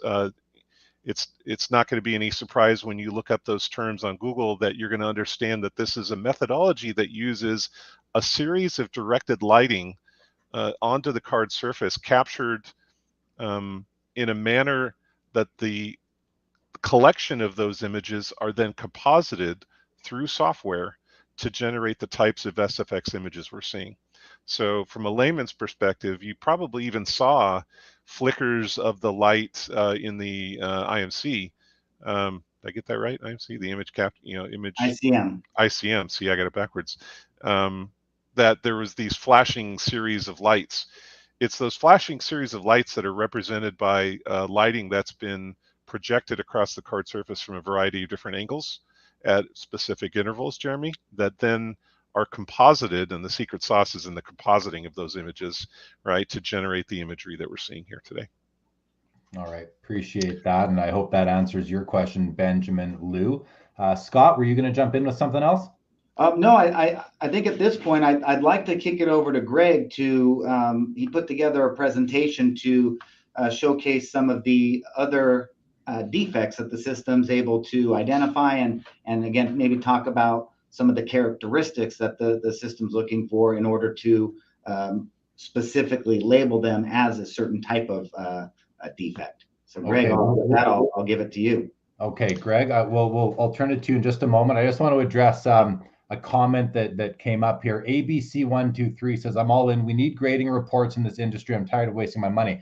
And the reason I'm bringing that up, because there was a question earlier where someone asked, well, when you were scrolling through, Scott, all the information, someone asked, will these images and data be available to the submitter, to the customer? And just from watching the last episode, we know that answer is yes. All these images and the scoring data is on the detailed image and grading report, which is available through the QR code on the slab itself. It's also available through the population report. So if you are looking at purchasing a card from somebody on an online marketplace or at a card show, you can scan the QR code and you can go see exactly what the faults are on the card, or the defects, and really get a great understanding of what it is that you're looking to purchase, which is, that transparency that we crave so much in the hobby. So I wanted to address two questions via that one comment from ABC123, who I see has another comment down here. It says, appreciate tag ending the junk slab era. Good night, ladies and gents. All right, ABC123. I don't know if I've seen you on the show before, but great to see you, and thank you for joining. Okay, with that, Scott was turning it over to you, Greg, to talk about additional defects. Let me know if I should share your screen now. Yeah, so I think before we jump into that, the correct answer to ABC123's question, although what you saw depicted here was a much more condensed kind of inside baseball, right, perspective on the data points, the much more user-friendly view, like you mentioned in the detailed image and grading report, identical set of information. So every bit of information that you saw in that operator view is on the detailed image and grading report. And as a consumer submitter, right, your portal, the order management system, when you're logged in, creating your orders, viewing the status of your orders, viewing resulting data from your orders. Obviously, every card in your order is linkable to go directly to that detailed image and grading report, as you mentioned, Jeremy, simply scanning the barcode on the card. So what I've done is, although Scott had some kind of more traditional cards that, when submitted, we're not expecting to see, people probably aren't submitting their worst cards, they're submitting their best cards for grading. I saved up some examples that I thought might be fun and enjoyable for the viewers to see, examples of other types of defects, right? And so, yeah, feel free to go ahead and switch. So, yeah, so the first thing that we're going to look at here is you saw a bit of a preview of this when Scott kind of perused through the general view of the scoring results, but it was a very clean card. And so here's an example of, if I do the reverse of clean, a dirty card. Here's a card, for example, that in the upper left front corner has a significant bend in the upper left-hand corner, right? And you can see too much detail to go into about the derivation of these metrics that you see in yellow and red. But what's important there is that the system has identified and annotated on behalf of the verifier the particulars about the defects that it has made automated observations about. And you can see also in the bottom left corner, all of these corners, probably except for the back top left, which is very clean, right? All have some form of deductible defects. Certainly the reverse side, when we look over here on the right upper corner, we're seeing the same corner that we're looking in the top left, but the back side of it. So of course we're seeing the same type of evidence from the flip side of it. So good examples here of the identification of a very, very clean corner like the top right corner versus a dirty corner that's either rounded or bended or has significant fill or fray. And I think, Jeremy, that I'm pretty sure that the public here is familiar with the terminology fill and fray, but just to be clear, fill would be areas where the edge of the card has been affected in a way where there's indentation into the edge line of that card, and fray is where we see components of the card material extending outside of the card edge. And Scott will tell you, as an experienced card grader, that although fill is a bit more of an issue, especially significant indentations of the card, there are components of fray that are expected, right? And don't represent significant deductions at all, but are there to be able to identify aspects of the card that are useful for a number of reasons. So Great. I'll move on here. Like I said, I decided to save up some juicy examples for you. Here are print line examples.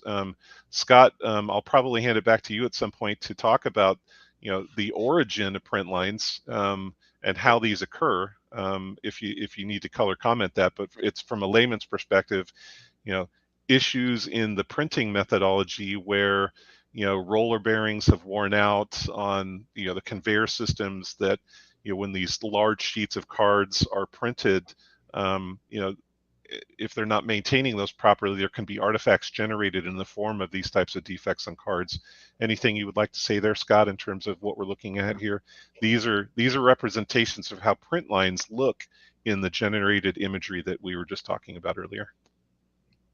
Yeah, no, nothing to add there, Greg. I think you hit it perfectly. It's all in the manufacturing process, how the cards are coming off the print line and onto the sheets. Yeah, I don't think there's anything more to add. They're much more common on the Chrome stock cards. You see them a lot on Panini Prism cards, on Topps Chrome cards, Panini Mosaic, those types of cards. This is a Mosaic card, or where more often than not you'll find these little print lines that are kind of unattractive to the appeal of the card. Yeah, and as you can. Yeah, go ahead, Jeremy. I'll just make the comment that the hobby is much more familiar with the term print lines than they are the terms fray and fill. Right, I bet. Yeah, mostly because I'm sure because these are visible, right? And from a deduction perspective, very meaningful, right, to the end card grade. Here are further examples of print lines.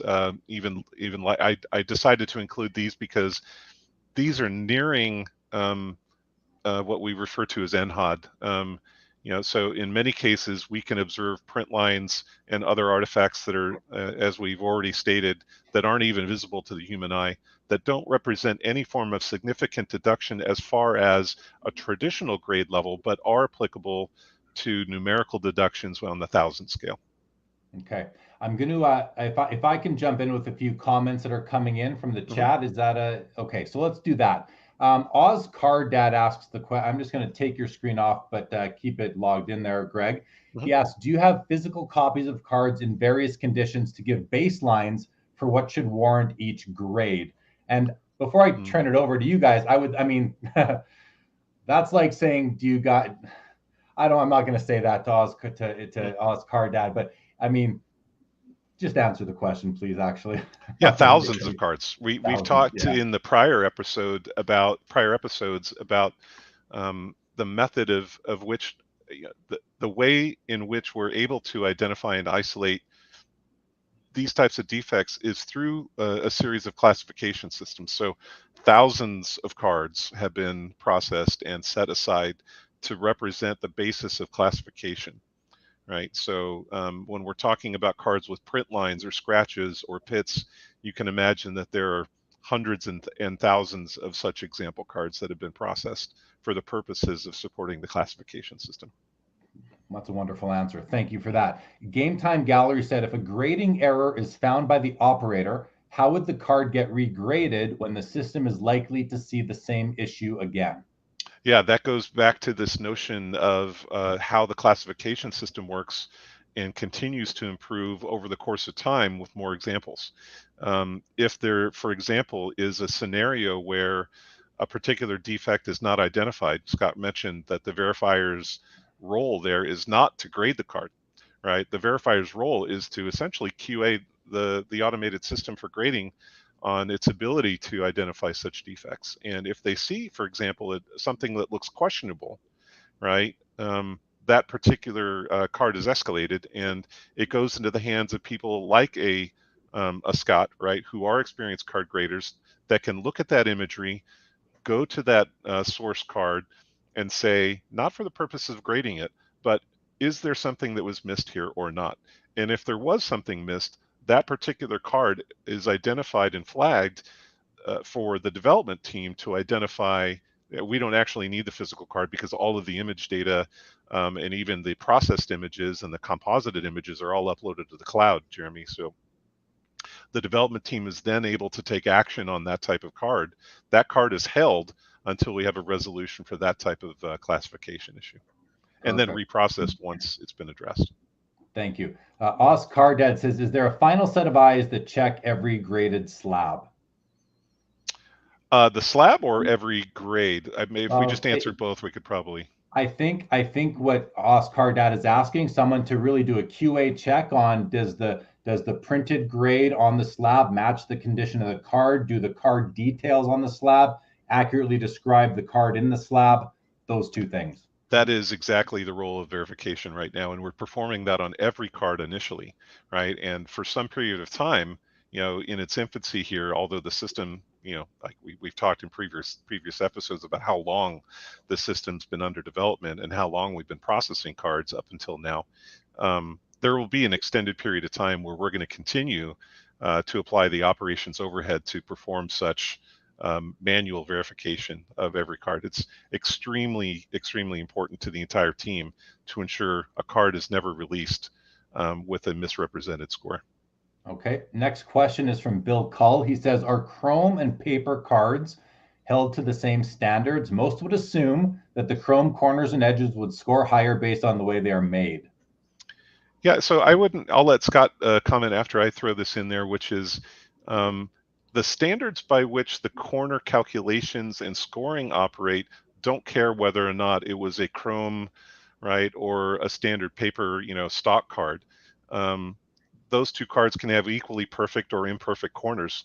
I think what he's alluding to is the likelihood of chrome cards and other cards of that type being less likely as a population set to contain corner issues or edge issues just by virtue of the card stock and the manufactured basis of that card. Scott, would you agree? Yeah, absolutely. Like you alluded to, paper stock, chrome stock, there's absolutely zero difference in the way the system is identifying the defects, calculating those defects, and attributing the summary detail scores to a final grade. I agree. I think what Bill's alluding to is the fact that most chrome cards are inherently going to score much higher on the corners and the edges, for that matter, than any paper stock card, as the corners don't bend as easily, they don't chip as easily. They don't fray as easy. So yeah, at the end of the day, the system's scoring them the same, but you will probably see much higher corner scores on chrome cards. Okay, two questions now from Grotman. These are great questions. He says, first, if two types of defects overlap, say a pit in the middle of a scratch, will the grading mechanism pick up both and deduct the points for both? That's question 1 of 2. He has a follow-up, but let's start with that one. Yeah, so there's this notion of grouping of defects in the scoring system where, for example, one of the things we see quite frequently are, if there are defects, they are concentrated, fairly in a fairly localized area. It could be simply because the person handling them, maybe applied some abrasion with the handling, and so you'll see kind of a concentrated area with multiple scratches. You're actually going to see examples of that when we continue with more of my examples later, Jeremy. In such cases, those collections of defects are grouped and scored slightly differently, as opposed to separately indicated defects on various other regions within the card. But the answer is yes. The defects are still, as long as they're matching the classification system to the extent that that pit is uniquely identifiable, even slightly apart from the scratch, those will definitely be identified as pits and scratches separately. I could see an edge case where if there was a substantial scratch and the pit was literally in the middle of that scratch, that that could just be considered an aspect of scratch depth. But when at the level of detail we're looking, microns of variation, we're probably going to be able, unless it's literally dead center of that scratch, going to be able to identify those as separate artifacts. And Jeremy, in our initial testing of this aspect, we thought long and hard about this. How will the system identify defects that overlap? We took thousands of cards and placed manual defects on the card. Dropped a nickel on its edge on the card to create a dent and put a pit in the middle of the dent, and you could see the different characteristics. Print lines and roller lines intersecting. It's all been tested and thought through, and as Greg mentioned, as long as there is a characteristic that allows us to the system to identify the defect type, they will be identified separately and scored separately. You mentioned, and Greg, you used a good term when you talked about the grouping of these defects. Grotman's follow-up question is a question that, if I recall, I think I asked this exact same question, so no wonder I like his question. He says, and so if yes, basically we'll deduct points for both defects, would it be the same point deduction as if the pit and scratch were right next to each other, or if they're in the same region? So if they're overlapping, there would be a slightly different score result there. If they were derived as two completely separately identifiable defects in, for example, different regions, absolutely there would be different scores by virtue of the fact that the regions themselves dictate a multiplier, right? If there were two defects located within the same proximity, within the same region, the score is going to be very close. But when we're talking about grouping, we're talking very localized deduction, very localized grouping. So if you were to think about like real dimensions, right? We're talking a grouping that has to occur within less than 1/4 to 1/8 of an inch between defects, roughly, right? For them to be grouped. If they're more than, say, 1/8 of an inch apart, those defects, they are not going to be grouped. They're going to be considered as independent defects. Okay, it's interesting because if I just think about all the cards I've seen, and you have a card that has, let's say, a perfect, virtually a perfect surface, but in like the top right quadrant, you can tell that something scuffed it. So you've got several scratches and a couple of dimples and whatever else. That causes more of an eyesore than if you separated each of those separate scratches and put them 1/8 of an inch apart somewhere else on the card. It's because your eye is going to be drawn directly to that grouping. So the fact that you guys have thought of that, someone said way earlier in the show that these guys have thought of everything, and I think you just kind of supported that claim yet again. So yeah, Jeremy, if I may, you bring up a good point. Like you mentioned, a grouping of defects separated and spread out amongst the entirety of the card are much less of an eyesore than when clumped together. So our system, as far as, I don't want to get too much into the scoring, but as defects accumulate on the front of the card, their scoring becomes less impactful. The the most impactful defect has the biggest impact on the surface score. Other defects not located near that become less impactful. Therefore, the deduction becomes less and less as you get more and more defects. The grouping allows us to isolate all of those defects and score them as one, so as to not impact how the system uses all of the defects on the card to get to that final grade. Fair. Okay, two more things. First of all, and I see Punt Pass Click just put in a comment that is actually not accurate. He says, I'm not sure how I feel about knocking down a card for things that an actual human can't see. And the reason I say it's not accurate is because that speaks to the whole NHOD descriptor that you guys have, the NHOD, the non-human observable defect.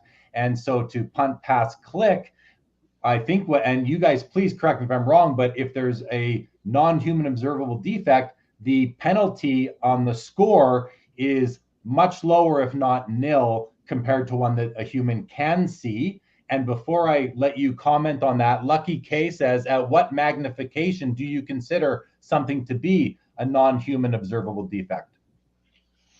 Yeah, so maybe let's answer the. Greg, I don't want to talk about anything that is proprietary with respect to the technology. So I would consider the answer to this question to be a little too much information.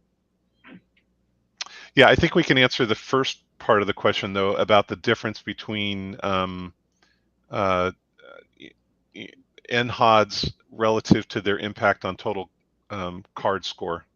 Only because we said it earlier, Jeremy, which is from a traditional card scale, a card grading scale, you're not going to see an impact of such NHODs, right? A Pristine 10 is not going to change from Pristine 10 just because there's some NHODs on the card. Where it does come into play, and I think it's worth noting, is TAG is in the business not only to provide very purely objective grading, but also being able to leverage the technology, right, to the extent that we can prove, right, even higher value of cards on a scale that has never previously been attempted, right? So when you look at a third-party graded Pristine 10, in our eyes, that is a huge range of variation in that traditional card grade. And what TAG has done, right, through the use of our technology, has been able to expand and understand where on that scale of that Pristine 10 that card is, such that a card on the very high end of that Pristine 10 should be worth more than one on the lower end of that same Pristine 10, right? So I'm not care if you care to comment or elaborate on that, guys, but that's been something that's been really a key element, even insofar as this notion of a proof card. But all right, and you know what? Because you just mentioned proof card there, I'm going to bring up Jim L's comment here. He says, with this level of detail, which is incredible, are you creating a new grading system of, say, a 10 with TAG is not equal to that of, say, a current 10 with another grading company? No, I think we want to be crystal clear here that the entire the grading system, right, is based in traditional grading terminology, right? So the same card, the incredible pains to get to and ensure, right, that a card that you would expect to see in a traditional grading system as a 9.5 or a 10 or a Pristine 10, you're going to get the same grade from a TAG result. The only difference is that, like we said, a Pristine 10 in a traditional grading sense is that it's a Pristine 10. In the TAG grading sense, a Pristine 10 will have a range of numeric values, right? And we think that there's probably some value in that long term, even above and beyond where the traditional grading system is able to identify a card grade. Yeah, the other difference, I think, Jeremy and Greg, is that every card will be graded consistently so that the application of algorithm and scores and grading to one card that may be Gem Mint 10 or Pristine, those same attributes as they apply to another card, you are assured that that card is going to get the same grade. Mm-hmm. So our issue with the grading industry has never been that grading today is not accurate. There never was a standard that was determined by rules of physics. The standard has been built over the years. The market has an expectation of what that standard is. All grading companies use a similar standard. Our objective has been to bring consistency and reproducibility to that standard, because when there lacks consistency, there automatically lacks inaccuracy, whatever your standard is. And objectivity. You know, there is no subjectivity in a machine, right? There is no tired eye or long night or pressed for a particular performance goal, right? So every card is objectively graded. Yeah, or 6 months experience versus 12 years experience, etc. Oscar Dad says, what is the numerical range for the tag top grade, which is a 10? So on a 1,000-point scale, Scott, what is a 10? So we have two classifications of a 10. We have the industry standard Gem Mint 10 on our scoring system on a 100 to 1,000 point scale. That range is 925 to 974. We also have a Pristine 10, and that would be any grade, final grade higher, 975 or higher. Got it. Thank you very much. Okay. What is next, fellas? Scott, or sorry, Greg, you had more defects you wanted to show? I did. Yeah. Let's flip back to the slides just to get through a few more of those. Yeah, these weren't that, just to remember, we had just finished looking at some of the print line examples, some that were, even slight print line still being detected. I wanted to point out a few examples here of scratches, right? Here are more scratches. So here is, I was happy you made that comment, Jeremy, because here is exactly what we're talking about in the bottom right corner of a card, where there's been some handling. You can see all these striations are all minute scratches in this bottom right corner of the card that have been grouped, right? So it's really interesting. Only a handful of these may be visible to the human eye. We've detected a lot of them, right? Some of them, as visible, right, clearly visible on the card surface, are certainly going to represent larger deductions than some of the lesser scratches. But I think it's interesting for the viewers to understand, with this type of imaging, how the surface of that card really looks, right? And how amazing the technology is to be able to bring that out. If I may, Greg, I'm kind of continuing to think about one of the questions kind of implies that there's almost because of the level of detail that we see, that there's almost an inherent, I'm going to get a lower grade because they see more of the card type of feel. So I just wanted to say that when we identify a small defect, NHODs are even less than this, but when we identify a small observable defect, and that defect has a certain number of points attributed to it, keep in mind that that defect rolls up with other defects into a corner score, let's say top left. That happens with the top left rolling up into a top left, top right, bottom left. So you have a continuing minimization of that defect. That goes up into a front and back. That goes up into a card. So when we're talking about a defect, a single defect, when somebody says, oh, that's 40 points for that defect, that has no relationship to what the actual amount of points are that are attributed to the card grade. So we're seeing things on a really, really microscopic level. And I just wanted to make sure people understand. The system sees it, the system records it, the system scores it, but we have accounted for all that in the grading so that the grading represents the 2 days existing industry standard grading and expectations. Yeah, well put, Steve. And I want to give a shout out to Scott here because, what he's been able to help generate here is a system where any experienced grader would be able to look at a grade given by the tag system and provide agreement, right, on that card score from a traditional card grade perspective, right? The new grade range that we're introducing here from the 1,000-point scale, right? There's a mapping, and we talked about that mapping. I actually threw it as the last slide here just to take a quick glimpse at that Scott recited. But yeah, it's through Scott's work and reviewing hundreds and thousands of cards that have been generated by the output of everything that we've worked together to generate that has confirmed, right, the appropriateness of the deductions that we're seeing here. So yeah, let me just say with respect to that, we started a long time ago. We've been through 4 development processes, the proof of concept, the prototype, the minimum viable product, the production model.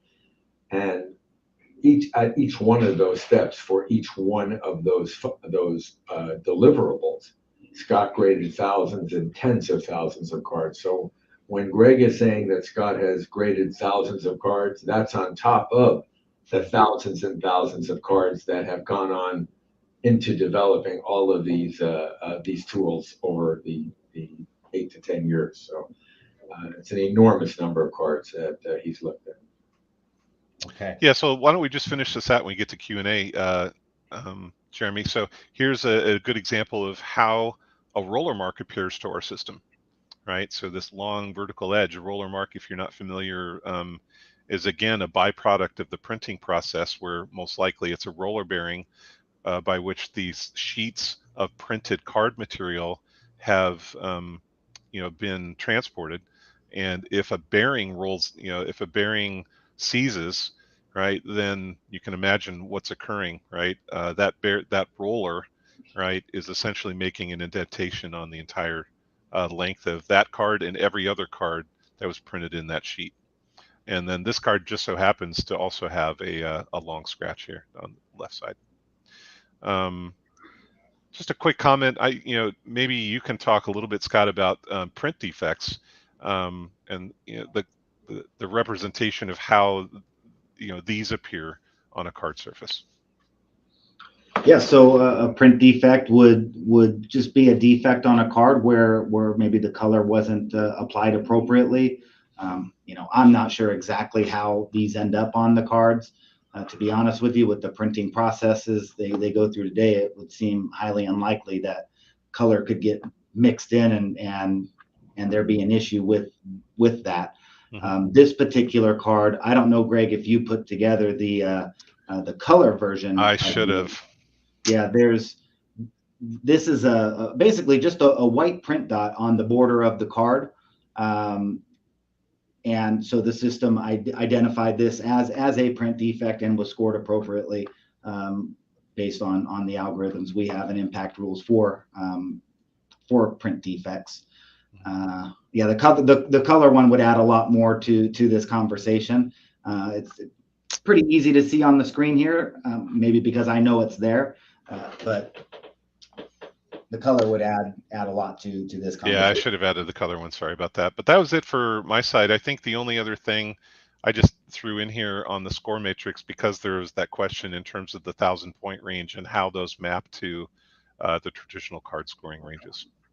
Yeah, it's a little small and hard to see, but I'm sure that'll be on the website if it's not there eventually, and everyone can sort of take a look at that. Thank you for zooming in on that, Greg. That's a lot easier to see now, but now you can see how the tag 1,000-point scale relates to the industry standard 10-point scale. And Jeremy, if I can, Greg, if you can just go back to that print line or the print mark, this one here, I want to make sure everybody is aware that they will have the ability to use our transparency bar to change from the SFX to the color version. So if you're not sold that this is an actual print defect, you would be able to scroll to the color version of this card and verify that it actually is indeed a print defect. Yeah, good call out, and we did see that on I believe that was last episode. Yeah. Yeah, that was in episode 3, I believe. So good stuff. Thanks for taking us through those examples, Greg. I'm going to go to a couple comments now. And Bob's Big Boy calls something out here that I'm very impressed that Bob's Big Boy makes this comment. And again, it's going to speak to how TAG has thought of pretty much everything, I guess. With trimmed cards receiving gem grades in the last 10 years from other grading companies, is it time that card size becomes a 5th grading category or a 5th subgrade? Does TAG use a digital micrometer or Creaform 3D scanner to size cards to a whole bunch of zeros and a 5? So, you know, I just want to make the comment that on the digital image and grading report that is available for free with every card to everybody out there, one of the row, the second or third row of the aggregation of the information has the front and back score for centering, edges, corners, surface, and then it has the dimensions of the card to I don't know if it's the 100,000ths. 100,000ths. So I love Bob. I love what Bob is really getting at, because I think, listen, you can submit cards to manual grading companies and they send them, they won't grade them. They'll send them back to you and say PSA has min size requirement. They don't meet that minimum size.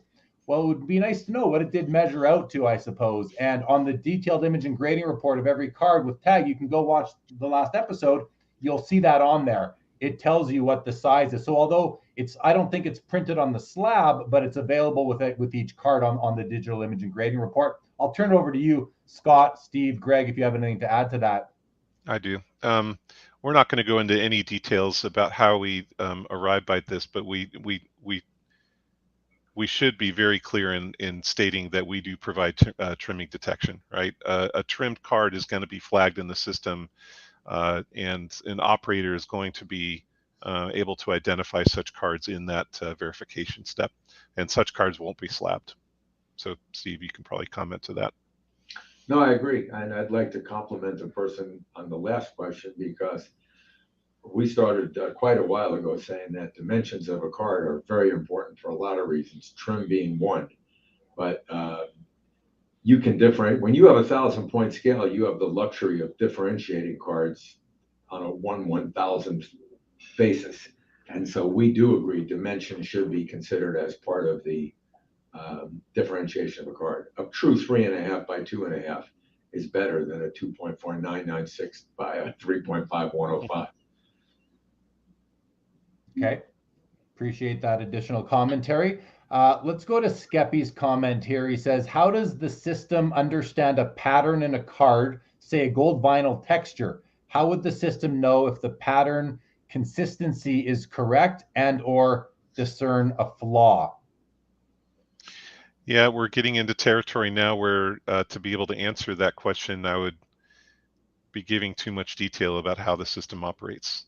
So respectfully, I can't give you answers to how in detail, right, we're able to differentiate noise from signal in these cases. Noise from signal, but can you state that you have built into the system the mechanism to do so? Yeah, and again, the basis for that is relative to classification and identification of defects based on what we've talked about previously, more in the counterfeit context, but this notion of exemplar, right, representations of all these defect types. Okay, thank you, Greg. And Greg, we also, part of the QA, the verification QA function, isn't to also be looking for that noise. If it escapes the detection of the system, we still have a second stopgap there. We're looking for noise. That's one of the things we're looking for.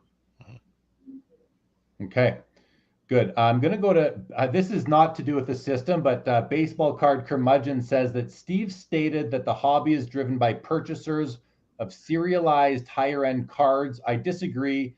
Maybe only those who grade. The hobby is driven by collectors who collect base cards of athletes. Steve, before I let you comment, I just want to say to Baseball Card Curmudgeon, I go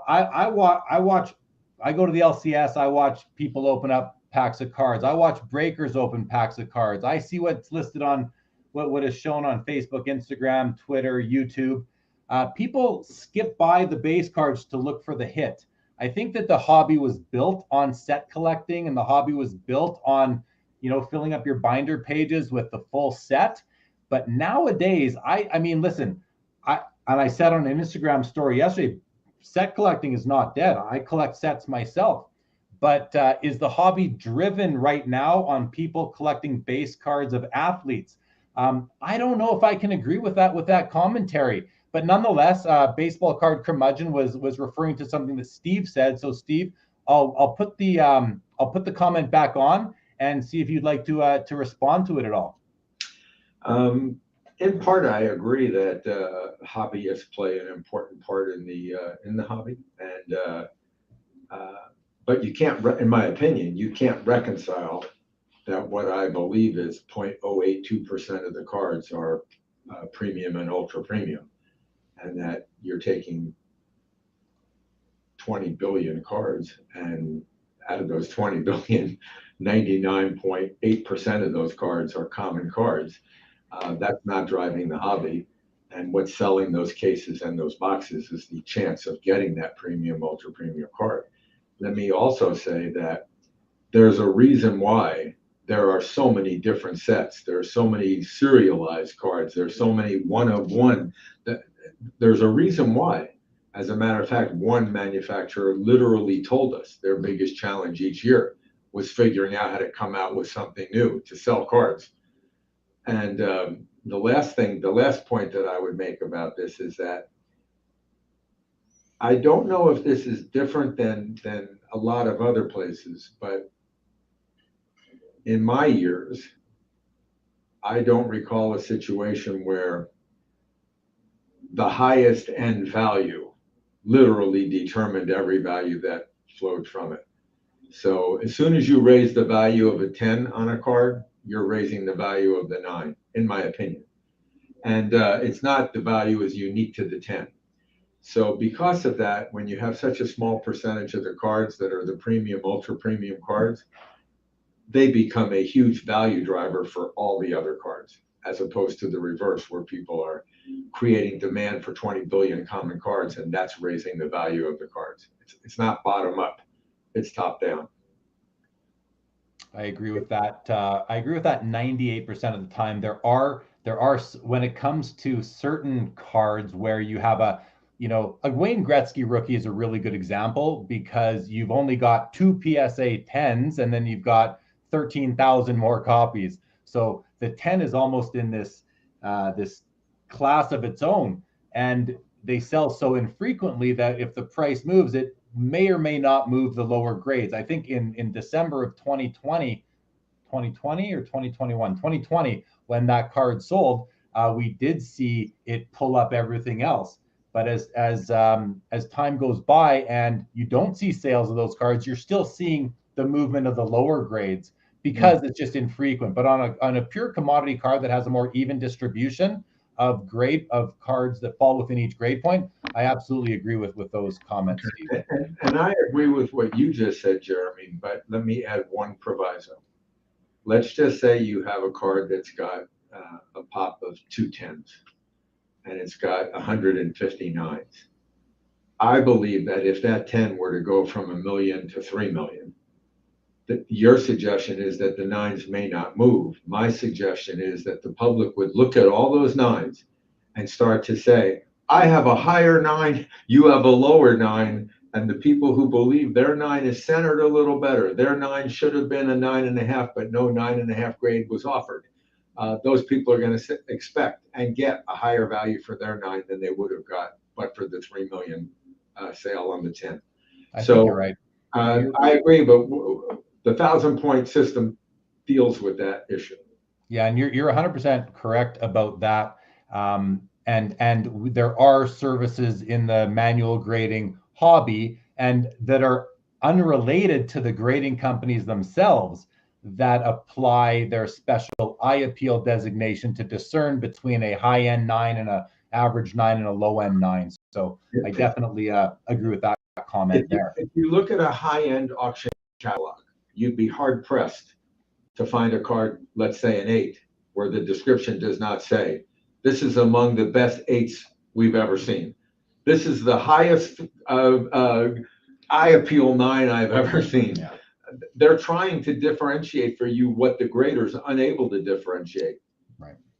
What the manual grading scale is unable to go, the level of detail that they are just unable to communicate via their provided information, whether it's on the slab or the non-existent grading report. I believe our slab cards are going to generate a lot of value, and I believe that they are going to actually set the market price for what respective grades should be. We will differentiate between a low 10 and a high 10. Okay, well, we will see how the future unravels, and I wouldn't be hosting you guys on here if I didn't believe that that tag was definitely going to make its mark on the hobby. Okay, Scott, is there anything left on the program tonight? No, I think we've covered everything. I was just trying to think here if there was anything else that we needed to go over, but I think we've kind of touched all the bases. Greg, you had you wanted to talk more towards authentication, I believe. Counterfeit. I don't know if you. Look, we've been going for over 2 hours, so I can't recall if you already did. But is there anything further there that you wanted to touch on? No, I think Steve touched on it, right?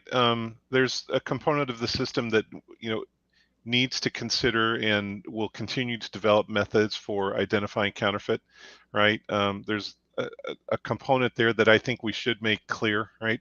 That I consider TAG to be the first company to apply technology to supplement existing manual methods of identifying counterfeit cards based on tells and existing libraries of known counterfeits, right? I think this greatly advances the ability to detect counterfeits. But by no means do any of these automated mechanical measures infer that any system is capable of error-free detection. But I think we're going to advance the cause greatly by the use of our technology. Yeah, it seems like that's inevitable at this point. VV Card says, another great episode. Love the transparency and consistency in your approach. Looking forward to episode 5 and submitting cards. Yeah, welcome to the show. Says, late to the party, but looking forward to tagging some cards in the future. Some new vernacular coming out for the sports card hobby when it comes to grading. That is for sure. And Lucky K, I think what TAG is doing is great for the hobby by giving details. It is like it's like how Carfax changed the used car industry. Most people want to see the Carfax before buying a used car. That's a great analogy right there. Jay Wilson says, Jeremy, what is the first cards you are going to send? Well, as I've mentioned, I've got I was saving up a bunch of cards for grading to deliver to one of the companies at the National before it got canceled in 2020. And I still have that box of cards because, as we know, prices were too much. And I'm glad I wasn't able to submit them to manual companies because they're definitely going to go to TAG. What will be the first one? It'll be a hockey card from probably 2012 Fleer Retro is what it will be. Jay Wilson. Nice. Thank you for asking, because I get giddy at the thought of getting my cards back tagged. I can't wait. It's going to be so cool. That new case. Yeah. Yeah, it's going to be. I'm very excited with that. So there's been a bunch of comments that have come through again about vintage. I just don't think if you're asking about vintage cards still, Steve addressed it at the beginning of this episode. So feel free to go back and watch the beginning of this episode where Steve does speak to vintage cards and the what the future holds for TAG and their ability and capability and timeline or lack thereof of being able to do vintage cards. It's something that I think we're going to work towards over time. Steve, anything you want to add to that again? No, I think that you're correct. I've covered it. Okay, good stuff. Lucky K says, I've watched all episodes live. Another great presentation. Well, I'm going to thank you, Lucky K. I think that speaks to the way the people at TAG, we've got Greg, and we had Mark and Michael take us on a tour earlier today. So thank you very much for that. Hockey cards, can we see a PMG in one of your slabs? You will see one of my PMGs in one of their slabs. I can guarantee you that, Hockey cards, and I'll show that on Instagram as soon as I'm able to submit and get it back. Bob's Big Boy says, imagine spending $100,000 on a PSA slab and not getting a card size report. Tag stepping up big by meeting this need. I mean, yeah, there's just so much information that's gonna come via Tag. Grotman says, will Tag deduct from McKinnon Pink Young Guns where the color is wrong and there is a baseline card where the color is correct? Scott, are you familiar with the Nathan McKinnon Young Gun and this print defect that Upper Deck had? Yeah, the big pink blotch right in the middle of his jersey. Yeah. It comes across his shoulder, just a little, just through the shoulder. Yeah. Yep. Yeah, it's an eyesore on those cards. I know there's been some very inconsistent grading standards applied to that card throughout the industry. That is definitely something that we will deduct for, because there's plenty of examples where that pink is not on the card. So it will be taken into account when those cards do come through and are graded by our tag system. And let me speak to that on my own, just as a collector. Listen, I'm somebody who has a Nathan McKinnon PSA 10 in my collection right now, and I was not willing to add one with that pink. I do not want that pink. It's a print defect, but they then Upper Deck corrected it, and Upper Deck set up at the expo every year, and there was one particular expo where if you brought them your pink copy, they would take it and give you back the newer copy, a copy of the corrected version. And so I agree with that approach, Scott. I don't know what the manual grading companies do if they deduct for that pink. I don't think that they do, but I think the correct thing to do is to deduct for it, because it's an eyesore, it's an eye appeal issue, it's a mistake, and there is a corrected version that looks nice. But that's just my opinion. I don't think everyone's going to agree with that, and that's a-okay. It's a slippery slope. I mean, I don't know how the other grading companies approach that particular defect. All I do know is I see some very nice 10s in some of the other company slabs that have that pink, and then I also see 10s that don't have it. I see 9s that do, 9s that don't, and it makes you wonder what's being applied. Is it every card? Is it inexperience? What's causing the difference in the grade here? So that is something that we will deduct for, and it will be identified by our system. Thank you. Thanks for that, Scott. I just want to, Jay Wilson, pays me a compliment as props to you, Jeremy, for bringing this to us. I just want to comment briefly on that and just say that, I think this is a really special opportunity I have here to present Tag on the Sports Cards Live platform to the hobby. And it's really a privilege that they, were willing to do this with me. And when I sort of think about, 10, 15, 20 years down the road, if Tag ends up being as significant in this hobby as I believe it's going to be, I think I'm going to look back at that at the month of June 2022 and look back on it with such fond memories and the significance of this series of episodes. And maybe, we don't know what the future is going to hold, but I think it's going to take a turn here that I wasn't expecting before I discovered Tag, and just how they've thought of everything and what they're doing, and consistency and reproducibility and accuracy and all these things. And if I didn't believe in it, I wouldn't be doing this. So thanks for that comment, Jay Wilson. I appreciate it. Egyptian, Hebrew, Hindu, Anglo says, looking forward to see some returns on YouTube. So meaning people receive their submissions and they live open them, like the box openings. That will definitely be a lot of fun. Can't wait to see them on Instagram as well. Rick Bowman says, love this, guys. Can't wait till I can ship Tag some cards for grading. Thank you, guys. Great content. And Jay Wilson adds, the series version of this, so being the 5 episodes, this is number 4, has also led to a great understanding of the company. I have developed a level of trust. You see, this is what my show is all about, guys. We're almost 200 episodes in with After Hours. We're over 200 now, and I always say, what I take pride in, how I want to serve the hobby is by introducing passionate collectors, industry insiders, and other content creators introduce them to the hobby to the extent they haven't been already.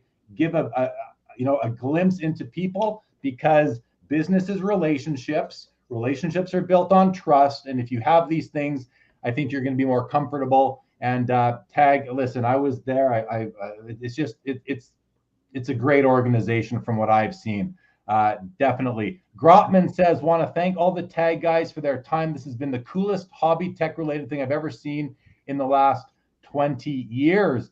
And my friend Rich says, 113 watching, only 35 likes. Let's hit the like button. Thank you, Rich. And Hockey Card says, thank you guys for being so open and forthright, which is, again, a quality that how can you not respect? Okay. All that said, are we ready to wrap this up? Yeah, Jeremy, when we first talked about our revealing on your show, I don't know if you'll recall, but one of the reasons why I told you we wanted to do it was that we felt your audience trusted you, and we wanted to be somewhere where we could earn trust. And so it was important to us that we knew trust was a value component of your show. It wasn't just a guest, it wasn't the hype. And that comment really kind of brought me back to when we first talked about it. So thank you, and thank your audience. Yeah, I appreciate that. I greatly appreciate that.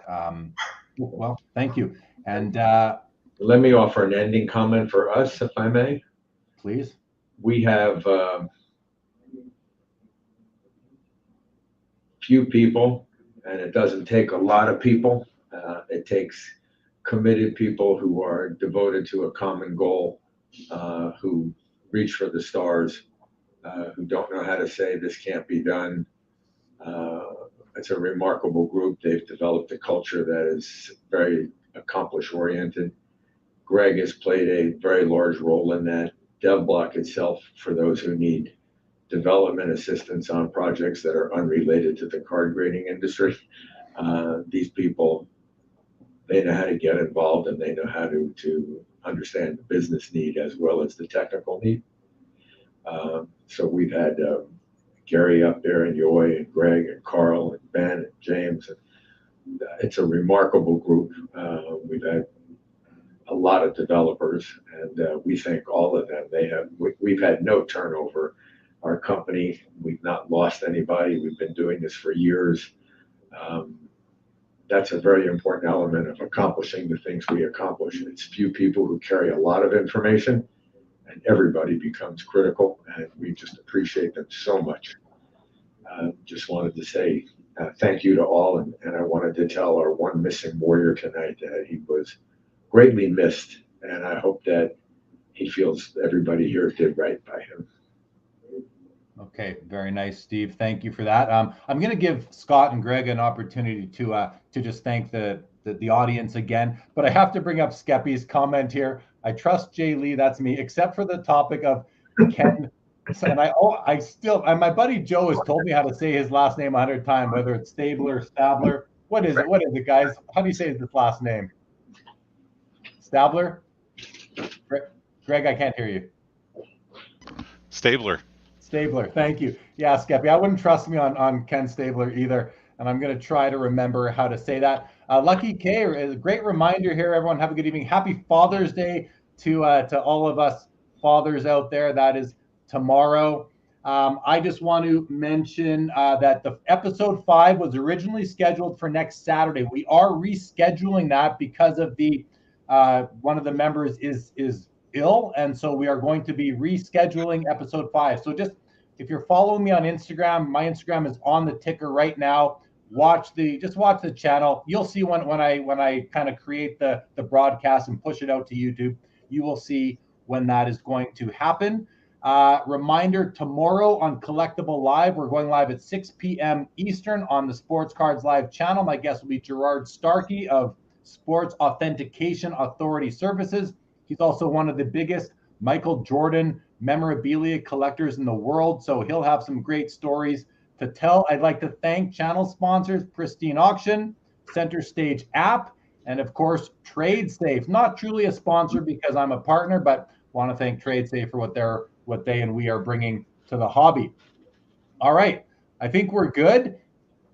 I have nothing more for this evening. Greg, Scott, final parting comments from you, and then we're going to end this. Yeah, Craig, you first. I just want to say thank you to the team and great job on doing the on-site demo today. The walkthrough of the floor was great. Great job. Thank Yeah, you. I want to reiterate what Steve said. The team, the culture we've built here has been nothing but exceptional. It's fun to come into the office every day, put our heads down, and get to work. And that culture is a big part of it. So thanks to the entire team here. And Jeremy, again, thanks for the opportunity to showcase our system on your show. We're all, we're big fans, and I've enjoyed the 4 episodes so far. Having watched the first 3 from behind the curtain, I'm glad I finally got to hop on and be a part of it. And looking forward to the episode 5, where we're going to talk about the future of tag. Well, from what I can tell, Scott, you are a big part of it. It's great to have you on, and I know you were itching to get on, and I'm super glad to have you. And it's really a privilege for me to be able to do this with you guys. So with that, everybody, happy Father's Day tomorrow. We'll see you on Collectible Live. If not, have a great week ahead. And thanks for tuning in. That's it. This episode is now over. You guys we'll be back in 2 weeks. 2 weeks from now. Is that when you want to do it? Okay. Whatever that date was, July 9th, I think we talked about. July 9th is a Saturday. So we will look to do episode 5 on July the 9th, everybody. So a 1 week delay from the original plan, and hopefully hopefully the person who is ill will be better. Okay, with that, this episode is over, everybody. You guys hang tight for one moment. Everybody else, thank you so much.